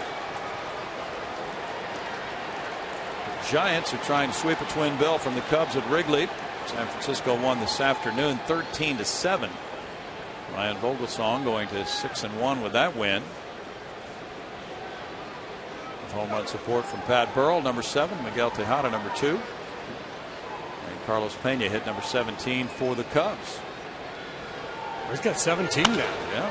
Bouncer into left field, an RBI single for Hunter Pence. 53 runs batted in, and it's 5-2 Rangers now. 96 hits for Hunter. He's almost on a 200 hit pace. Well, after not taking advantage of the situation last inning, had to cash in this leadoff triple. Remember the one real flaw in this Ranger ball club, their bullpen, particularly their setup relief, has not been very good this year. Astros beat the Rangers finale of the series in Arlington last week when they got to Neftali Feliz. That was kind of an oddity. He's been really good. The rest of the pen has struggled, though. Mark Maddox went out. Carlos Lee will bat. Ron Washington had some right-handed warm-up action going in his bullpen. And Carlos Lee with a sac fly and a walk as the batter. Yoshinori Tateyama is warming up. Sidearm right-hander. Strike 1 to Lee. In that nightcap in Chicago, the Giants lead at 6-2. They just got 5 in the top of the 5th inning. Barry Zito has returned to their rotation for the first time in weeks.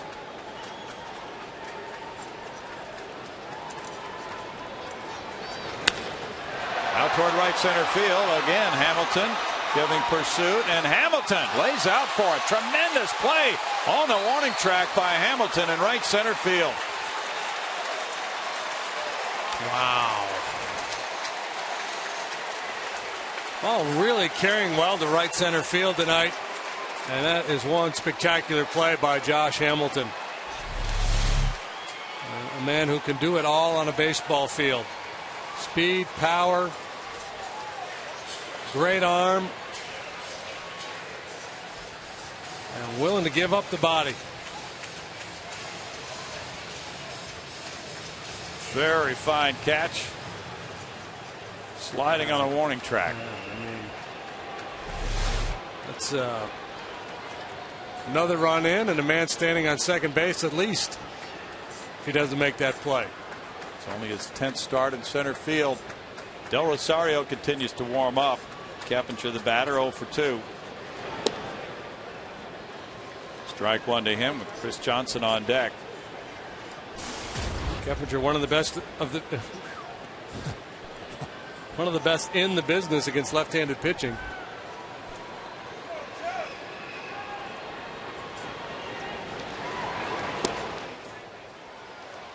Oh, 0-2. Now we'll see how he is on 0-2 counts against left-handed pitching.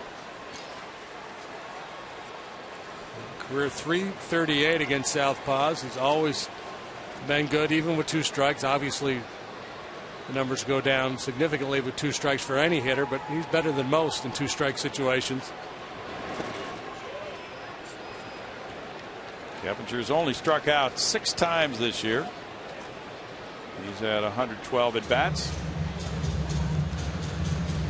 Final hit from Tampa Bay. The Rays won with a run in the bottom of the ninth, 4-3 over Cincinnati. Kyle Farnsworth won that game, beating Logan Andrusek. Damon and Longoria went deep for the Rays. Bruce hit one for the Reds.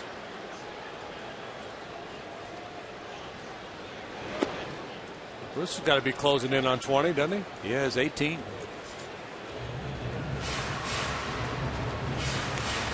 Two balls, 2 strikes. The Yankees are putting a hurting on Milwaukee tonight. It's 11-2. That game in the late innings. 7th inning in New York. Let's see how they're going after Keppinger. Last time, trying to keep the ball down here this go around.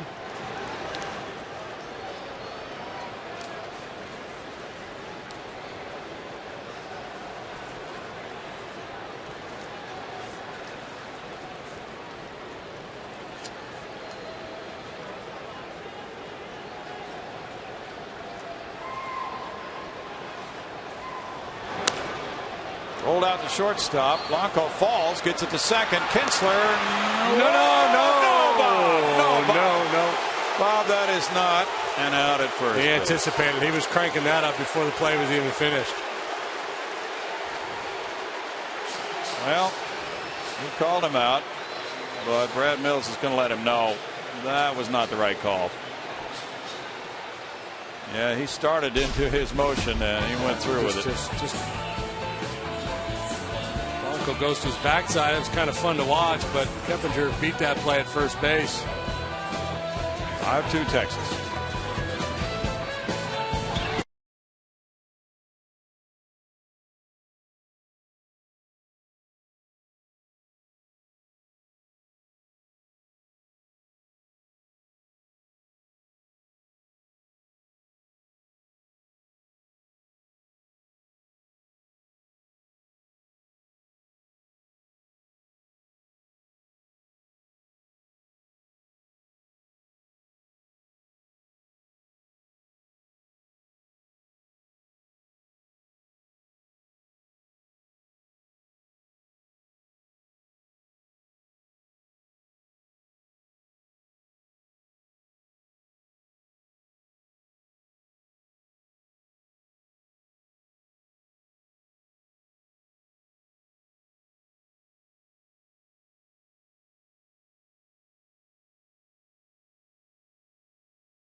Fox Sports Houston is brought to you by Chevy. Check out ChevyBaseball.com/Astros to win Astros tickets and a trip to the 2011 MLB World Series. Since we last left you, a pitcher has been changed, a manager has been tossed, and to tell you about it, here's Brownie and JD. Well, Brad Mills was arguing with the Bob Davidson call, but then the crew chief, Jerry Lane, came over and got involved and threw him out after a lengthy argument. And we'll see the double play call by Bob Davidson. Blanco slips and from his backside gets the feed to Kinsler, who avoids contact by stepping back, and then the feed across, and Keppinger clearly beat that one.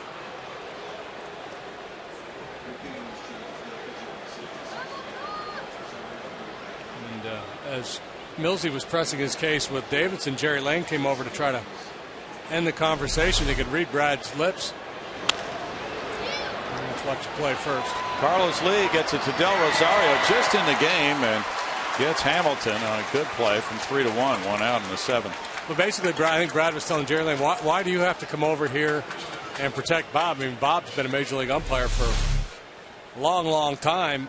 And at some point in that conversation, Jerry Lane took over, and ultimately he's the one that tossed Brad.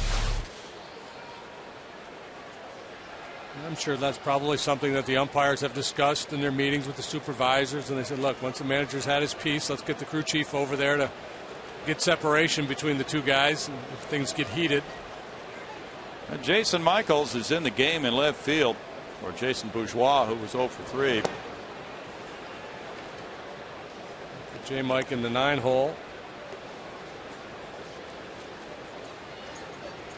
Adrian I guess not. Well, the scoreboard has him leading off, so maybe Bourgeois aggravated that leg problem. We'll have to see. But yeah, the move was made at the same time as the pitcher, so it could be a double switch. Del Rosario is 0-2 with a 5.24 ERA. Not too long ago, that ERA was looking awfully good, but he's gone through a rough patch here in the last couple of weeks. Really has.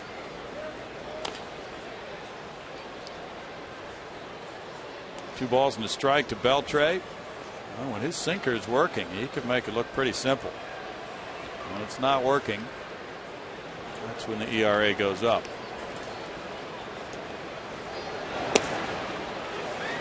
Really relies on that pitch, as his style of pitcher frequently does. Al Padrique, the bench coach, takes over in these situations.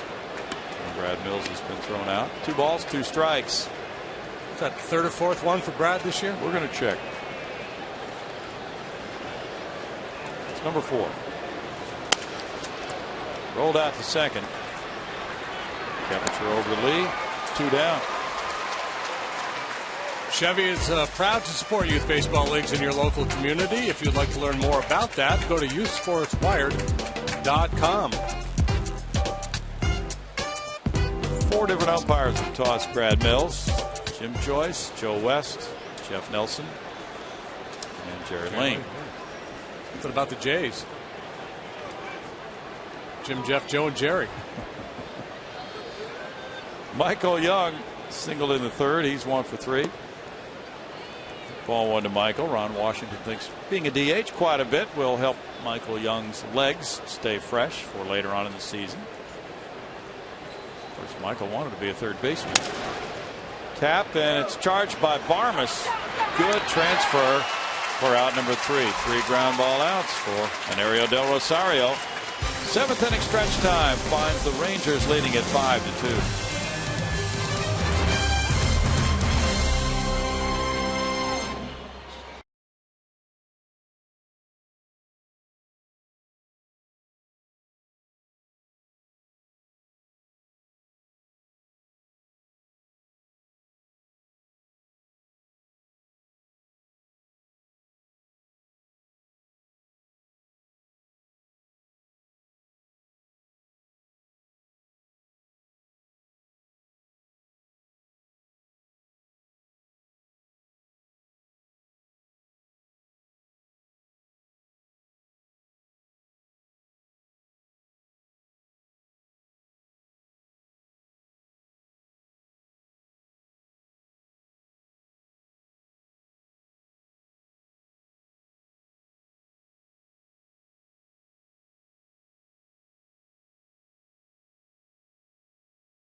enjoying this 5-2 ball game. At least some of them are.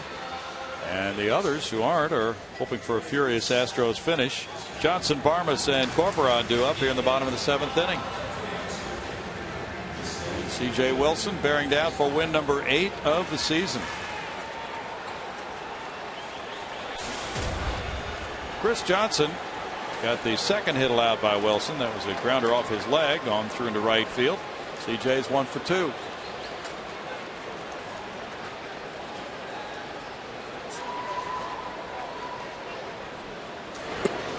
There's strike one. 10 hits for the Rangers, 6 for the Astros. No errors tonight for either team.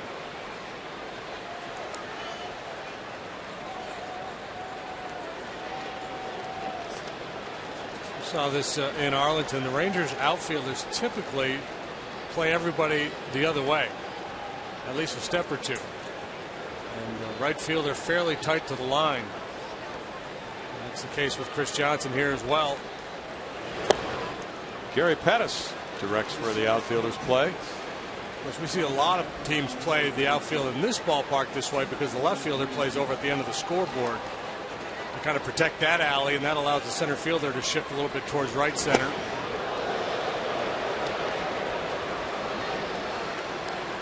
$29,132 is the paid attendance. 2-2 for C.J. Wilson. He's thrown 91 pitches.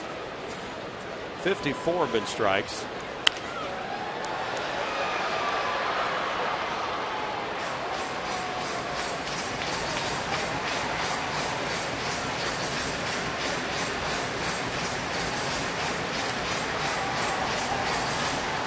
Alexio Gando has been slumping for the Rangers. He's lost 3 in a row.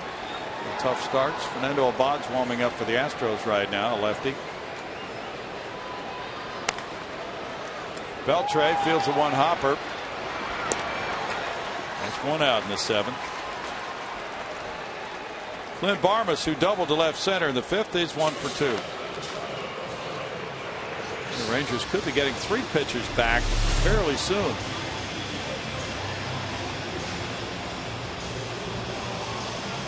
Kind of funky footsteps there by Beltre. Sure was. Just stopped cold, and then he threw it. A lot of guys continue on in and then throw on the run. 12 ground ball outs for Wilson, and Barmas puts one in the air to center. Hamilton waiting. 2 outs here in the 7th.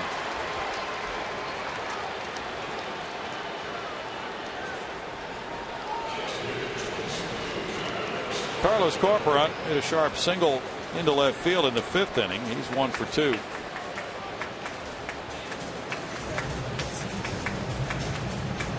Wilson's got to be feeling pretty good about things right now, the way he's going along. And play Hamilton made for him out there in right center, and then he gets that call on the double play at first base. Got to be feeling like it's his night. He hit a triple, scored a run, that keyed a 3-run rally in the 3rd. He's probably prouder of that than he is anything else. That doesn't happen every day for him. It had never happened in a major league game, but he hit well in amateur ball. There's ball 1. Angel Sanchez is in the on deck circle. Wilson, in fact, led his club at Loyola Marymount in runs batted in. I'm guessing the last time he hit a ball that good, though, it came with a ping. Yeah. I don't mean a golf club. I mean the ping of the aluminum bat, yes. The metal bat they use in college. Speaking of which, South Carolina is a 3-1 lead over Florida as they pursue their national championship. It would be their 2nd consecutive. Ripped on a line, left field corner. That ball bangs off the wall, kicks back in toward the infield, and Corporon hit that with authority for his 2nd double. Hit the ball hard last time up.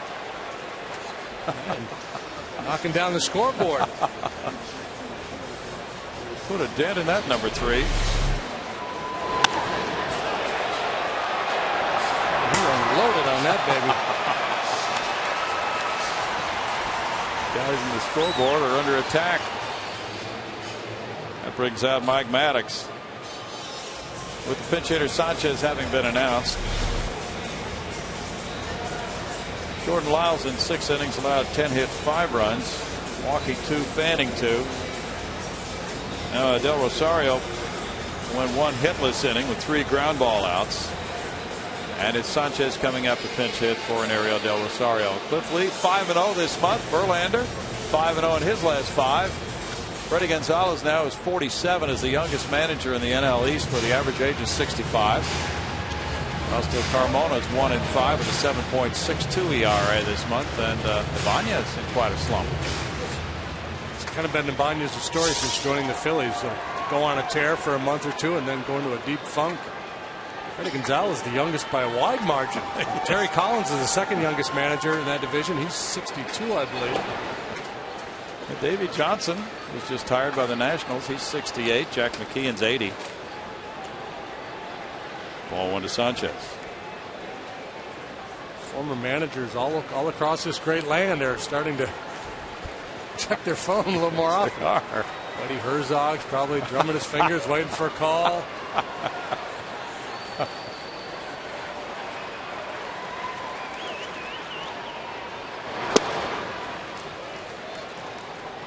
Two balls, no strikes to Angel. He is 4 for 13 as a pinch hitter with an RBI. Jason Michaels is on deck. We haven't received an announcement on why Jason Bourgeois left the game. We're assuming he may have tweaked that right quadricep injury. 3-0.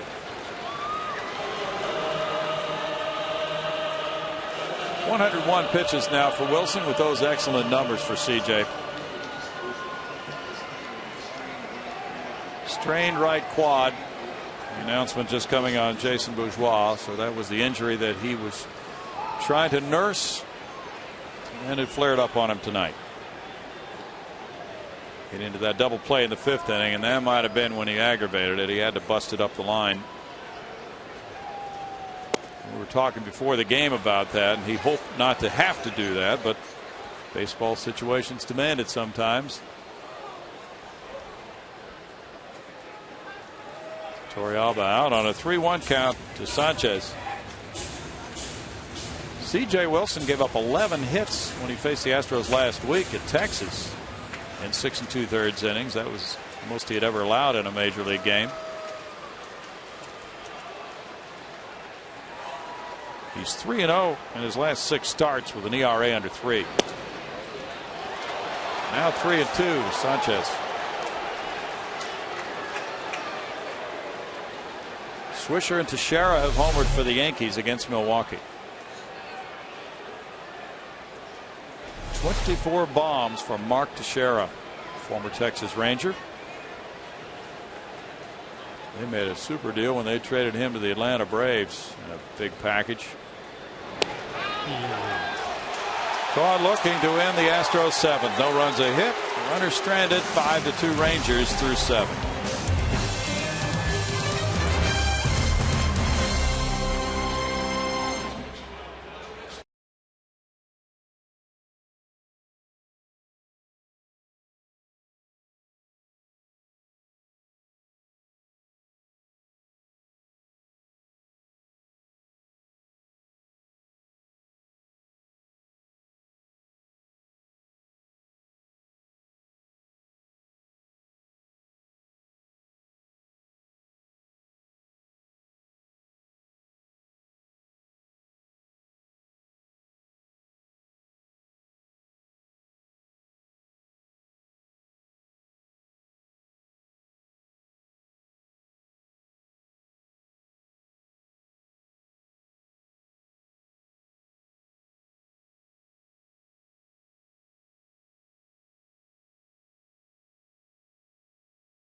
The MD Anderson Cancer Center making cancer history, and in fact it was on this date, 2007, that Craig Biggio got his 3,000th career hit, going 5 for 6. Of course, the Carlos Lee walk-off grand slam was forgotten by many. That beat the Rockies 8-5. The big story was Biggs getting that 3,000. Of course, he finished his career with 3,060. The base hit was a single, and scorer Trey Wilkinson would love to have been able to score it as a double. That's what Biggs wanted, because a double was his trademark, but it had to stay a single. Still, number 3,000 for Biggs. And he wanted to get into scoring position. Hit just tied the game. Number 3 of the game, and then he went on to get 2 more for good measure. Big night here. You saw a few folks got photos of that. 3,060 was the final number. 668 doubles, 5th on the all-time list. Now, Newy Rodriguez comes in the 8th inning. He's pitcher number 3, and Ariel Del Rosario in 1 inning allowed no hits, no runs with no walks or strikeouts. Cruz the batter. He's 1 for 3, an RBI single. Fastball hit up the right field line toward the corner for Hunter Pence. Fair ball, 1 out. Well, Rodriguez had maybe his best outing of the year in Texas a few days ago. Came in and worked 4 1/3 innings of shutout 2-hit relief. Didn't walk a man, punched out a couple. Followed that up with a scoreless inning against the Rays over the weekend. Overall, there are the numbers. 20 times he's gone to the bump. 0-4 with a 5.24 ERA. It's been an up and down ride for him, but gaining a lot of valuable experience. A Rule 5 draft pick, pitching here in the big leagues at the age of 23. Mitch Moreland is 1 for 3, scored a run. Strike 1. That was quite a relief performance. He threw 57 pitches in those 4 1/3 innings at Texas in the heat. Helped to save the bullpen. It's a 1-1 count. Mark Lowe's warming up for the Rangers. He was consistently down in the strike zone in that outing, and that was the key.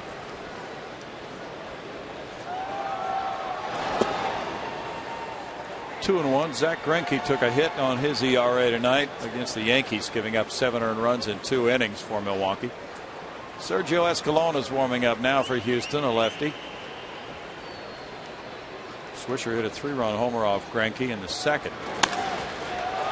Fly ball, and Jason Michaels looks up in left field. That one reaches the seats in the Landry's Crawford boxes. An opposite field homer for Mitch Moreland. That's his 3rd long ball against the Astros. Number 11 this season for Moreland. And 6-2 Texas. Moreland went that way for his base hit last time.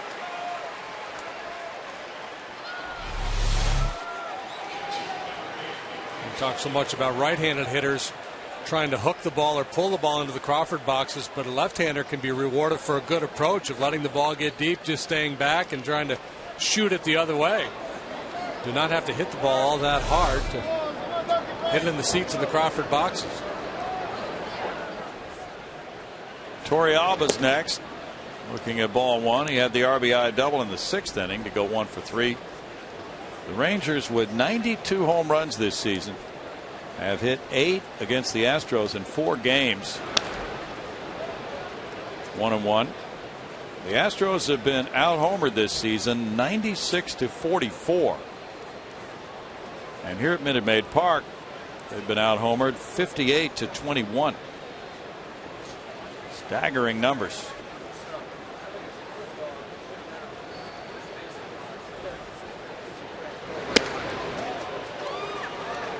1 ball, 2 strikes. Andy Chavez, the left-handed hitting outfielder's on deck. Missed the spot by about 3 feet. Sure did.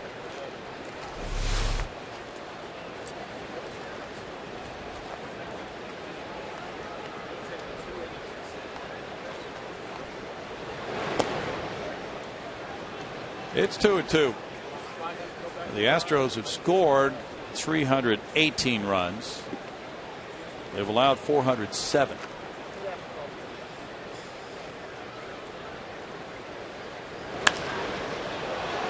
Out to right center field. Hunter Pence is calling. Michael Bourne now calls him off. 2 outs. Right about where you would expect him to be in the standings with that run differential. That's right.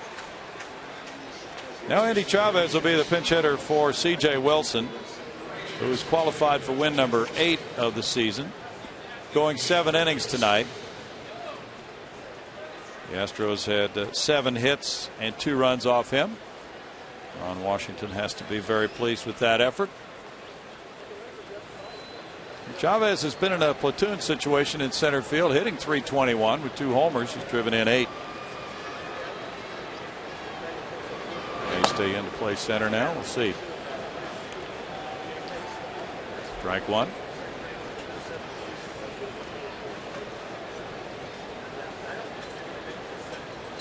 Chavez has had 81 at bats. Former New York Met who made one of the great catches in postseason history in that 2000 World Series against the Yankees. Going high over the wall. His elbow was about at the top of the wall. Take a home run away. That was in the League Championship Series on Scott Rowland. 06 make it. 2-1. And goes to center field. Michael Bourne back for the 3rd out. And the Moreland homer gives the Rangers a 4-run lead, 6-2 going to the bottom of the 8th.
Coming to the plate. You know, time is running out, though, to vote for your 2011 All-Star selections.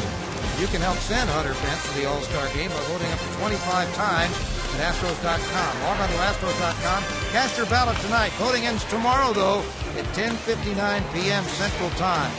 How is the voting going so far in the National League? We'll show you. There it is. Braun, Holliday, and Berkman lead the outfielders. Polanco and Tulowitzki the left side, Weeks and Pujols the right side. Of course, Pujols isn't going to be able to play, and Brian McCann behind the plate. Fans are batting about 500 there in terms of getting it right. Would have agreed with most of those picks a couple of weeks ago, but some guys have dropped off, others have picked up. Matt Kemp deserves to be the starting center fielder, doesn't he? Sure does. Yep, sure does. Mark Lowe, 2-1 with a 4.18 ERA, takes over. Jason Michaels is the batter, up for the first time with a 203 average, 1 homer, 5 driven in. Lowe moves it in for strike 1 after Wilson in 7 innings gave up 7 hits, 2 runs, walking 2, fanning 3, and throwing a wild pitch. Yeah, Kemp is having definitely an all-star year. He's 4th balloting by about 200,000. See, the Dodgers aren't drawing their normal crowds. If they were drawing like they normally do, he would probably be in the top 3. Very good point. More fallout. Matt Kemp is not going to get his all-star bonus because of the McCourt divorce. It's just amazing all the fingers that are coming out of that story. The McCourts couldn't pay him his bonus anyway. No balls, 2 strikes. How bad is that situation? Real bad. The old Manny Ramirez a ton of money in deferred payments. They still owe somebody who played for them in 02. 1 ball, 2 strikes. Yeah, well, there's a lot of deals around baseball. There was deferred money of the Mets. Oh, Bobby Bonilla for years and years. Line shot into right field. Jason Michael scorched one. That's a start for the Astros here in the 8th, trailing by 4, and Michael Bourne follows. Well, Lowe was born here in Houston, went to the University of Texas Arlington, same school Hunter Pence went to.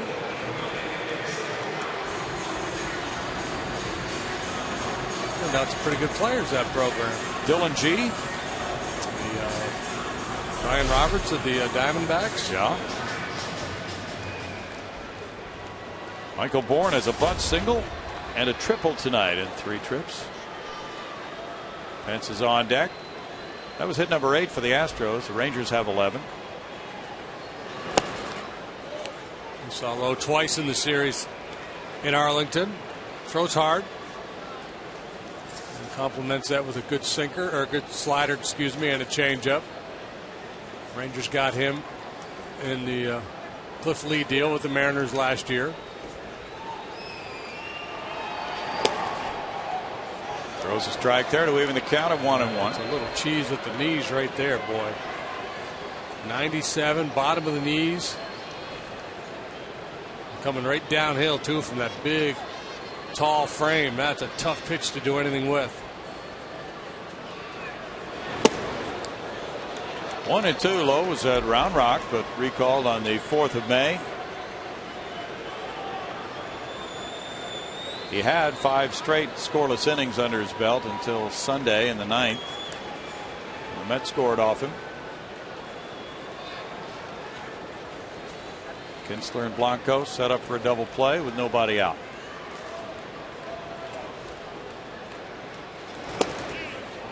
That's strike 3.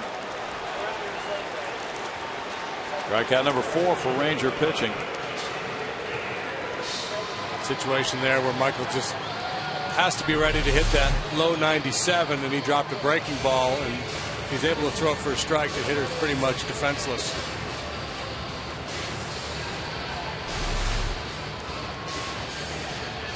Pence with a walk, an RBI single, and a ground out tonight. He's trying to get aboard for Carlos Lee is on deck.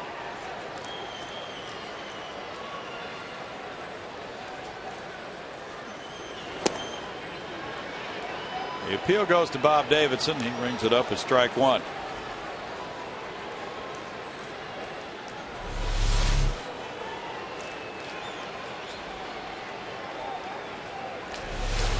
Ranger relievers have a 4.53 ERA with 9 wins, 16 losses.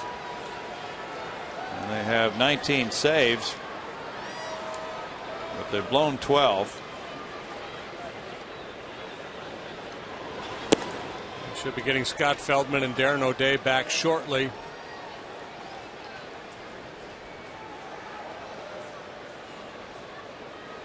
Tommy Hunter's also been out on a rehab assignment. I think he had a setback, so it might take him longer to get back.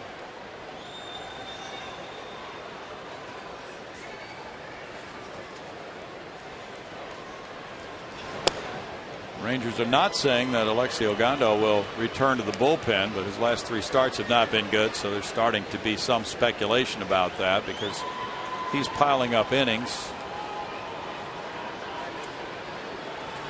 2 balls and a strike. White Sox 2, Rockies 2, bottom of the 7th in Colorado. Alexi Ramirez hit his 7th home run for the White Sox. 2-2 to Hunter Pence. Minnesota 6, the Dodgers 4. They're in the top of the 7th at Target Field. Joe Mauer's been taking some ground balls at first base.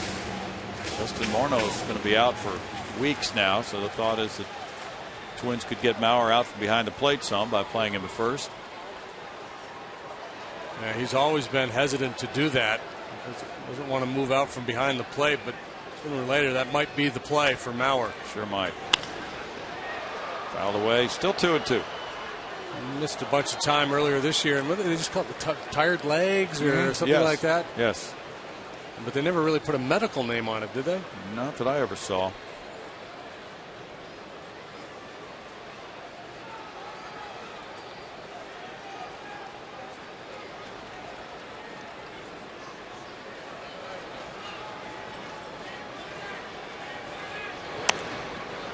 Roll just foul. That little girl trying the chopsticks approach. Florida and Oakland are delayed at the start by rain in Oakland. Cleveland 1, Arizona nothing. They've played 4 in the desert. Wasn't that the line Bobby Mercer somebody had about trying to hit Phil Necro? Trying to eat Jello with chopsticks? Or That's a good one. Yeah, that was it.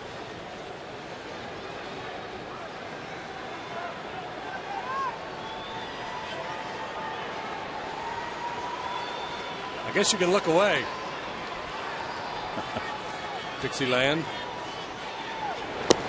But he spun it and struck him out. That's number 2 for Lowe.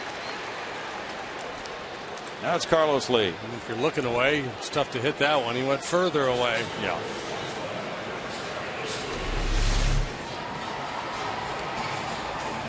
Had a game plan, stuck to it, got his man.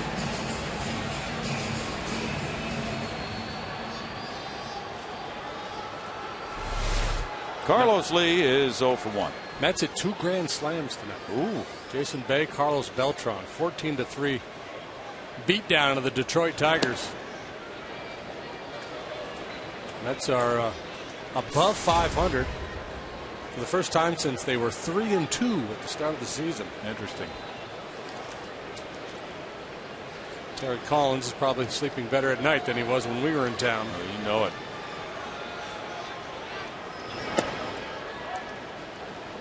Two balls, no strikes.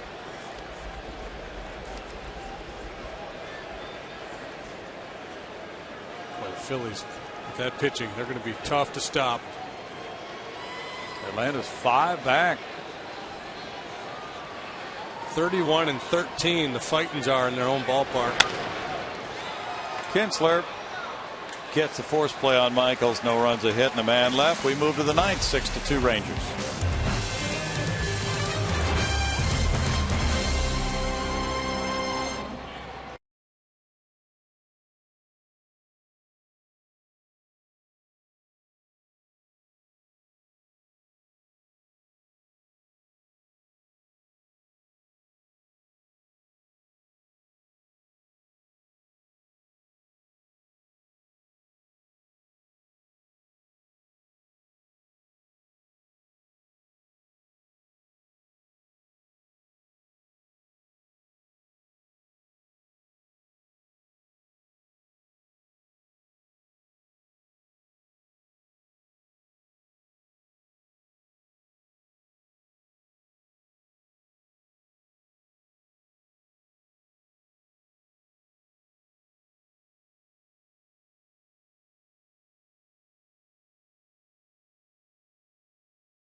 Moments in Major League Baseball All-Star Game history. Go to MLB.com/moments and vote now for your favorite Midsummer Classics. And tune into the 2011 MLB All-Star Game on Tuesday, July 12th at 7 p.m. Central on Fox to find out who won. Neftali Feliz is warming up for the Rangers in their bullpen. They lead at 6-2 as they bat here in the 9th inning. And Rodriguez came in the 8th for Houston, gave up a Moreland opposite field homer. Now he stays in for the 9th with Kinsler batting. Kinsler with an RBI triple and a ground out has 2 runs batted in. He also has a couple of walks tonight. And there's ball 1 to him.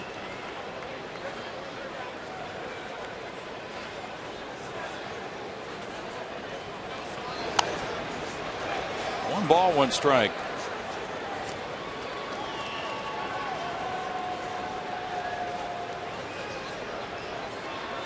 Rangers have a .287 lifetime team batting average at Minute Maid Park. That's their highest against any opponent with at least 20 meetings, and they have a .508 team slugging percentage against the Astros in this ballpark as well. And it just went up. If that's a fair ball, that is a fair ball.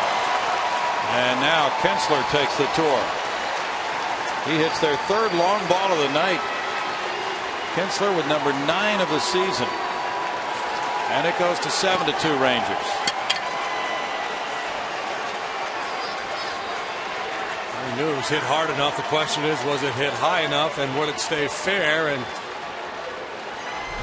Kinsler's delight, the answer to both those questions is yes. Now you see why they were pitching him low away. Middle in, he's awfully good. He yanked that ball out of here.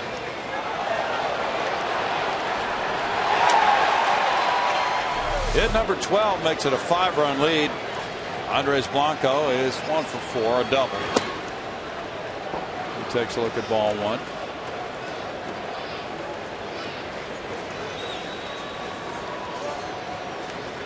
Rangers doing their best to increase their road home runs. They've hit 29 right now compared to 64 at home.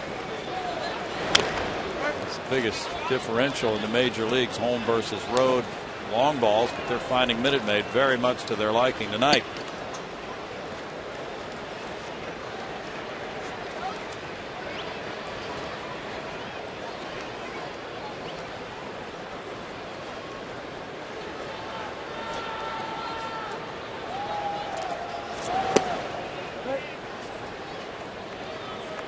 Two balls and a strike to Blanco with Hamilton on deck.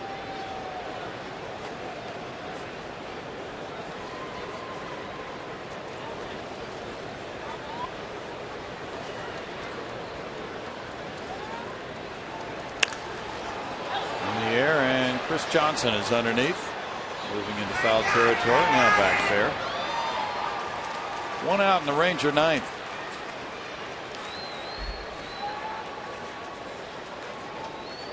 And it's Hamilton. Hamilton in his career now at Minute Maid Park is 18 for 42. That's pretty good, Brownie. Boy, it was 421 before this game.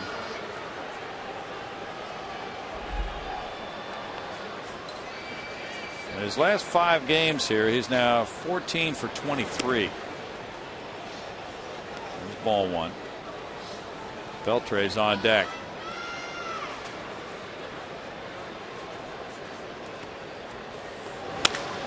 He smokes that one to left center field. No, that's not hit that well. Caught by Jason Michaels. 2 outs. Well, we'll forgive you for assuming. With Hamilton up there, the way he's been swinging it. He swings the bat. Just caught that one off the end. If you had got it on the barrel, it would have gone a good long way. He's pretty much the modern day Mickey Mantle. He's got all the tools. If he stays healthy, that's the thing.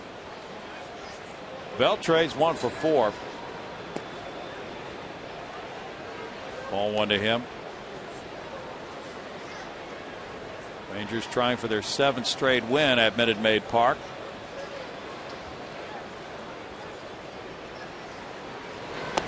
It's a tough year, obviously, for Astro fans, but one of the neat things is when you look at all these young guys, and there's so many of them out there in the bullpen, basically all rookies.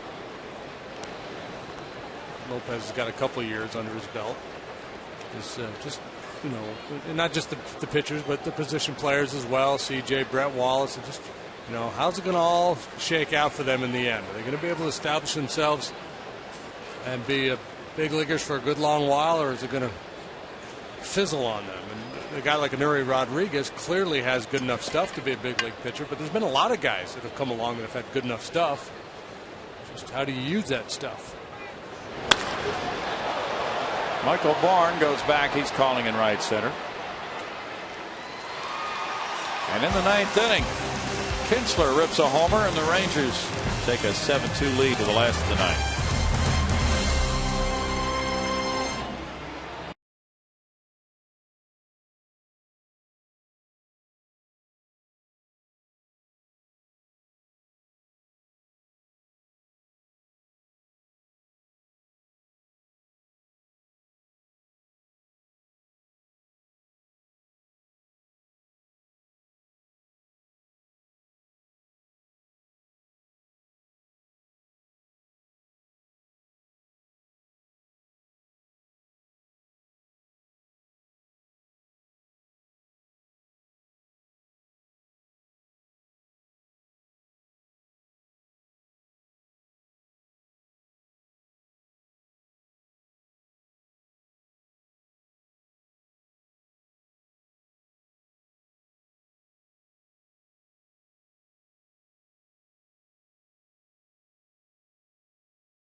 You buy the Progressive Insurance Group for a money-saving car insurance quote. Call 1-800-PROGRESSIVE today.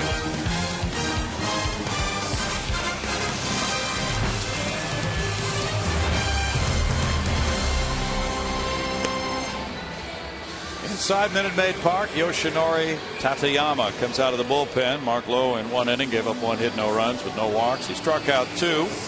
Pitcher number 3 of the night, Tateyama. Sidewinding Japanese right-hander is 1-0 with a 3.31 ERA. Couldn't get any further in style from Lowe.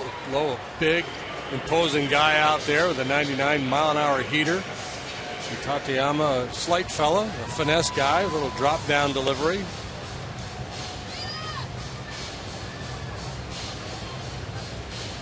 Torrealba goes out to talk with him. Keppinger, Johnson, and Barmas are due to face him here in the 9th inning.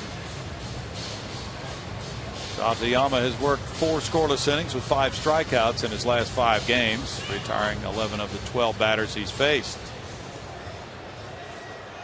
He got his first major league win against the Astros last week, a week ago tonight, in the 11-inning Texas win. He worked a hitless frame with a walk. That's foul back. Fire in the hole. Yeah, they're right below us, grabbing it. Or did they? No, it's loose. They dropped it. A kid with a Hamilton jersey got it. Imagine that. It's a Hamilton night here at Minute Maid Park.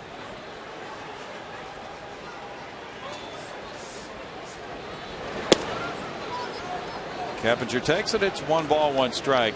Is it my imagination, or does Tateyama have his glove to body ratio a little high? It's high. That glove is huge. Glove is huge. It's like an outfielder's glove. Yeah, it really is. Broken bat, 1 hopper. Blanco at short. 1 out. Very bright, light colored glove too. Maybe it really that's what it stands out. Stylish, almost yellowish in color.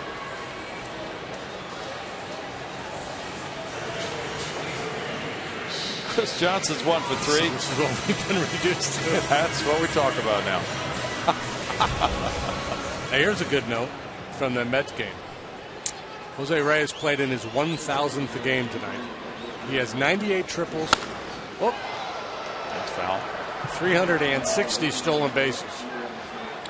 According to the Elias Sports Bureau, the only other player with that many triples and stolen bases in his first 1,000 games since 1898, when the modern stolen base rule was enacted, was, drum roll please, Tim Raines. Ty Cobb. Ooh, that's good. Yeah. 1 ball, 1 strike. So Reyes has, 14 triples for the season now. Yeah. And he is headed for free agency. Rangers were raving about his work in the series against them in Arlington over the weekend.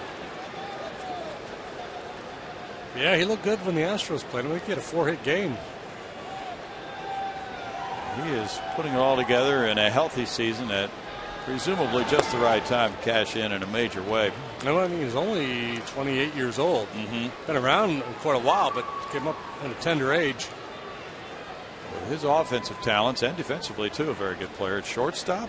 He's going to be a premier free agent.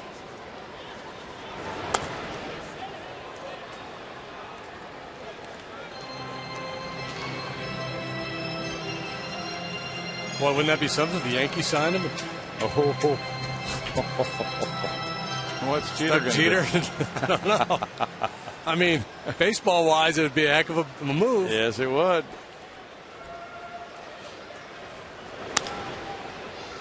In the hole, backhanded. Blanco with a throw. Good play. 2 outs.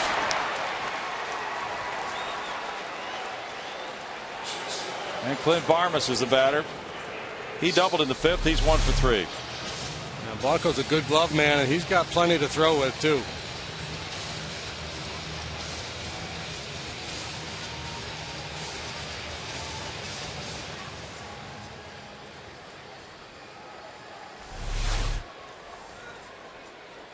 Carlos Corporan's on deck. 7-2 Rangers. They've out hit the Astros 12-8 with no errors in the game. There's strike 1. The Astros trying to avoid an 0-4 start to this homestand. And they would be 13-29 at home if they lose this game. And the slider moves outside, but Bob Davidson rings it up as a swing, and it's 0-2. Yeah, that's the tough part about it, because even, usually if you have a losing year and finish towards the bottom of the division, at least you kind of hold serve and win your fair share at home. That has not been the case for the 2011 Astros. Trying to avoid a 12th loss in 14 home games. 1-2.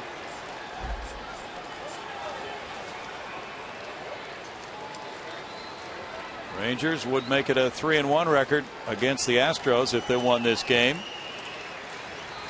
And even if the Astros won the next 2, it would go to run differential for the Silver Boot.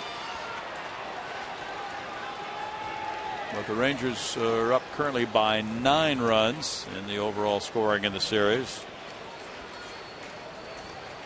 Still 1-2. We got 1 pitch left in this game, and I've forgotten. We got to wish happy birthday to Boots' daughter, Emily. Happy birthday, 22 Emily. today. Line drive, right field corner. We've got more pitches left than that. That's a double.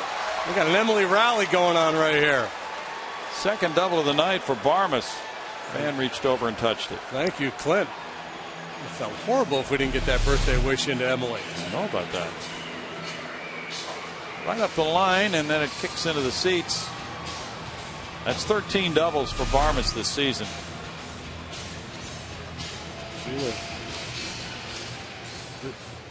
See the synergy here? Yeah, there's Phil. Phil. 22 and number 22 Corporan is coming up. Mel Brooks, Gilda Radner. It's a very funny birthday. Yeah. Sambo and the great German physicist Karl von Wieskler. Strike to Corporan. He's 2 for 3.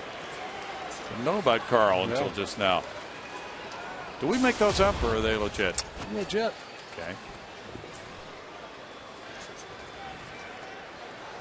Been a while since we've all studied physics, so you could easily slip that one by us. Foul back, and it's no balls, 2 strikes. But physics in baseball works well. There's a book by that name, The Physics of Baseball. Did you read it? I've looked at it. Scanned it, Yeah.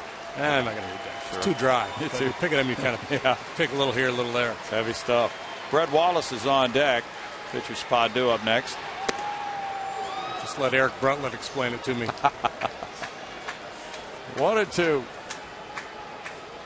That might have been the smartest team ever assembled. That group with Osmus and Lidge and Bruntlett. Berkman.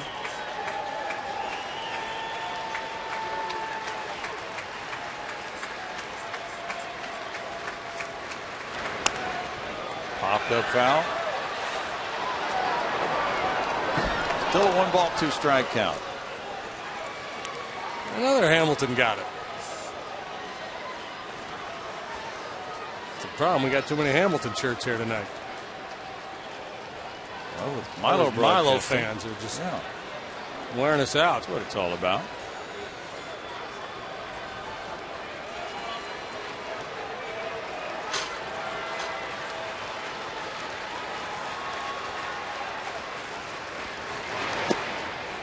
That one came inside.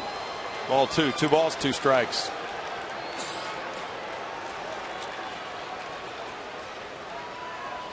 There's the Hamilton.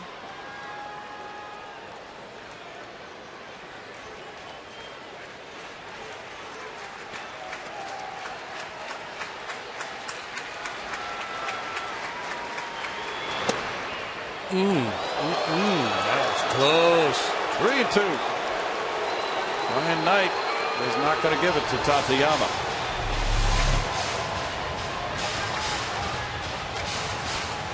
The fact that Torrealba was set up outside and had to drift across to get that one may have cost Tateyama.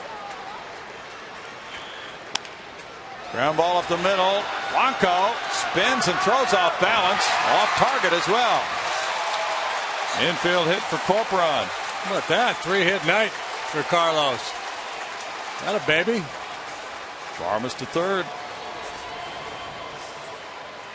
2 men on for the pinch hitter now. Brett Wallace will be pinch hitting for Rodriguez.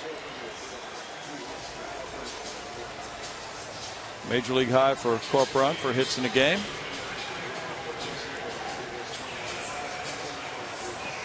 Wallace 293, 4 homers, 21 runs batted in. We'll have runners at first and third and 2 outs. Brett is 0 for 2 as a pinch hitter. 316 is average against righties. Rodriguez in 2 innings allowed 2 hits, 2 runs. He had no walks, no strikeouts. Michaels is on deck.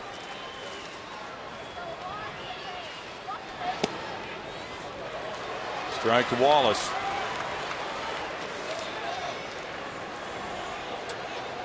Brett went 3 for 10 in the Tampa Bay series. He's hitting .232 in the month of June.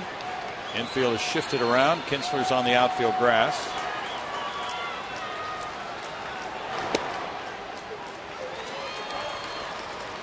One and one. The Rangers are giving him a bunt. Beltre way over.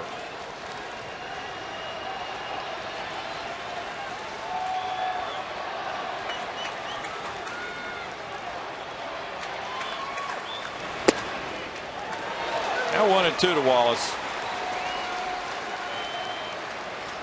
Wallace was 0 for 12 in the series in Arlington.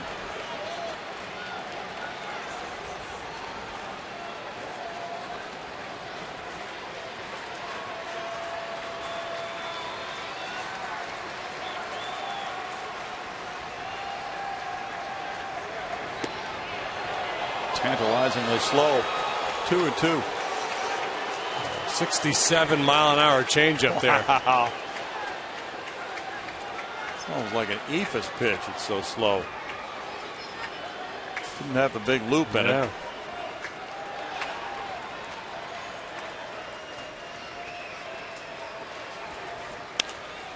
What's the slowest pitch you can recall seeing a velocity on? Oh boy, I don't even know. Low 60s. Okay. Roy, that slow curveball, yeah, or Levon Hernandez when he flipped his slow curveball up there. I heard once you have to throw it at least 55 to keep it on line to get it to home plate.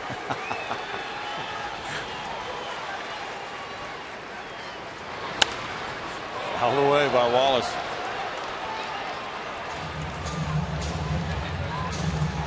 Mets pounded Detroit at Detroit 14-3. R.A. Dickey going to 4-7 with a win, beating Rick Porcello. He's 6-6. Freddie Garcia won for the Yankees, 12-2 at home over Milwaukee. Zach Greinke, the loser, goes to 7-3.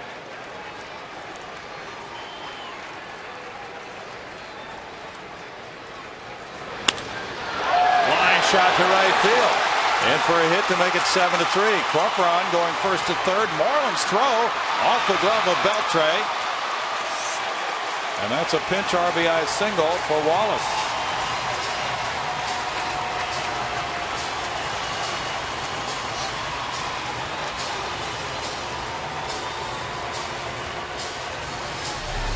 Astros applying a little pressure. Ron Washington looks like he's going to make a move. Doesn't want to let this thing get out of hand.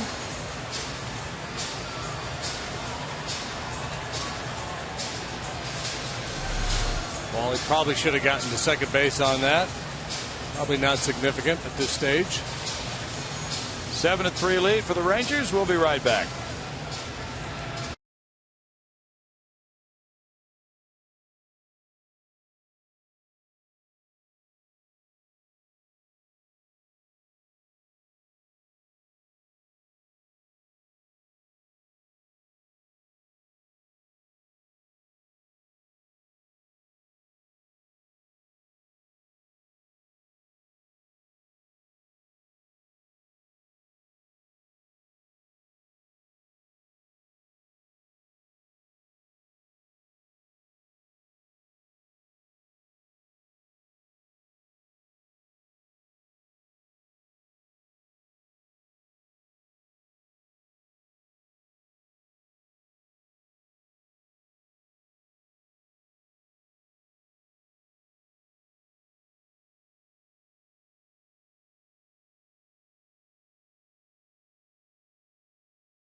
For Neftali Feliz coming out of the bullpen after Tateyama gave up 3 consecutive 2-out hits.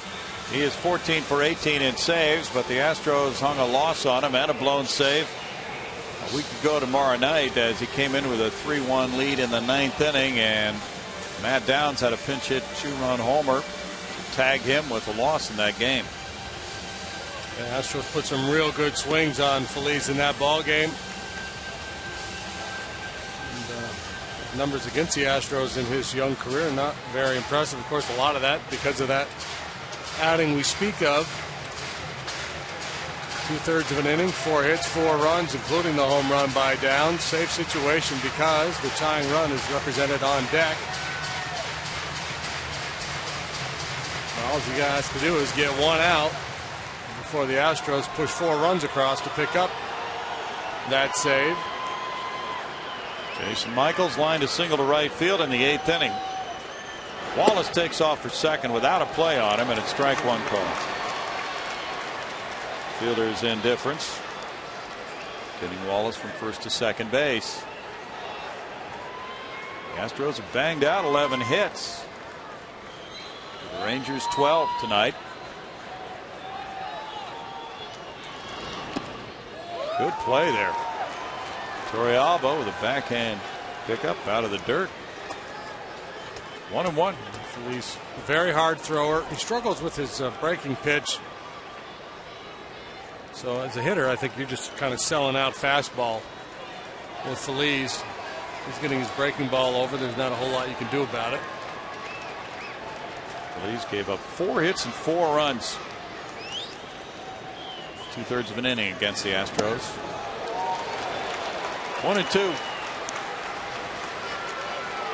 Then he bounced back to get a save against the Mets over the weekend. 1/3 of an inning for that one.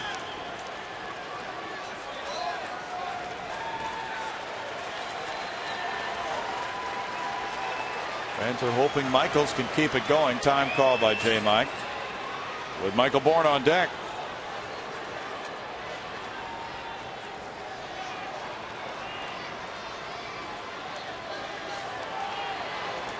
Feliz is tied for 8th in the American League with his 14 saves. And he ends it with a strikeout of Michaels. Here in the 9th, the Astros get a run on 3 hits and strand 2, and the Rangers go up 3-1 in this battle for the silver boot. They win this one 7-3.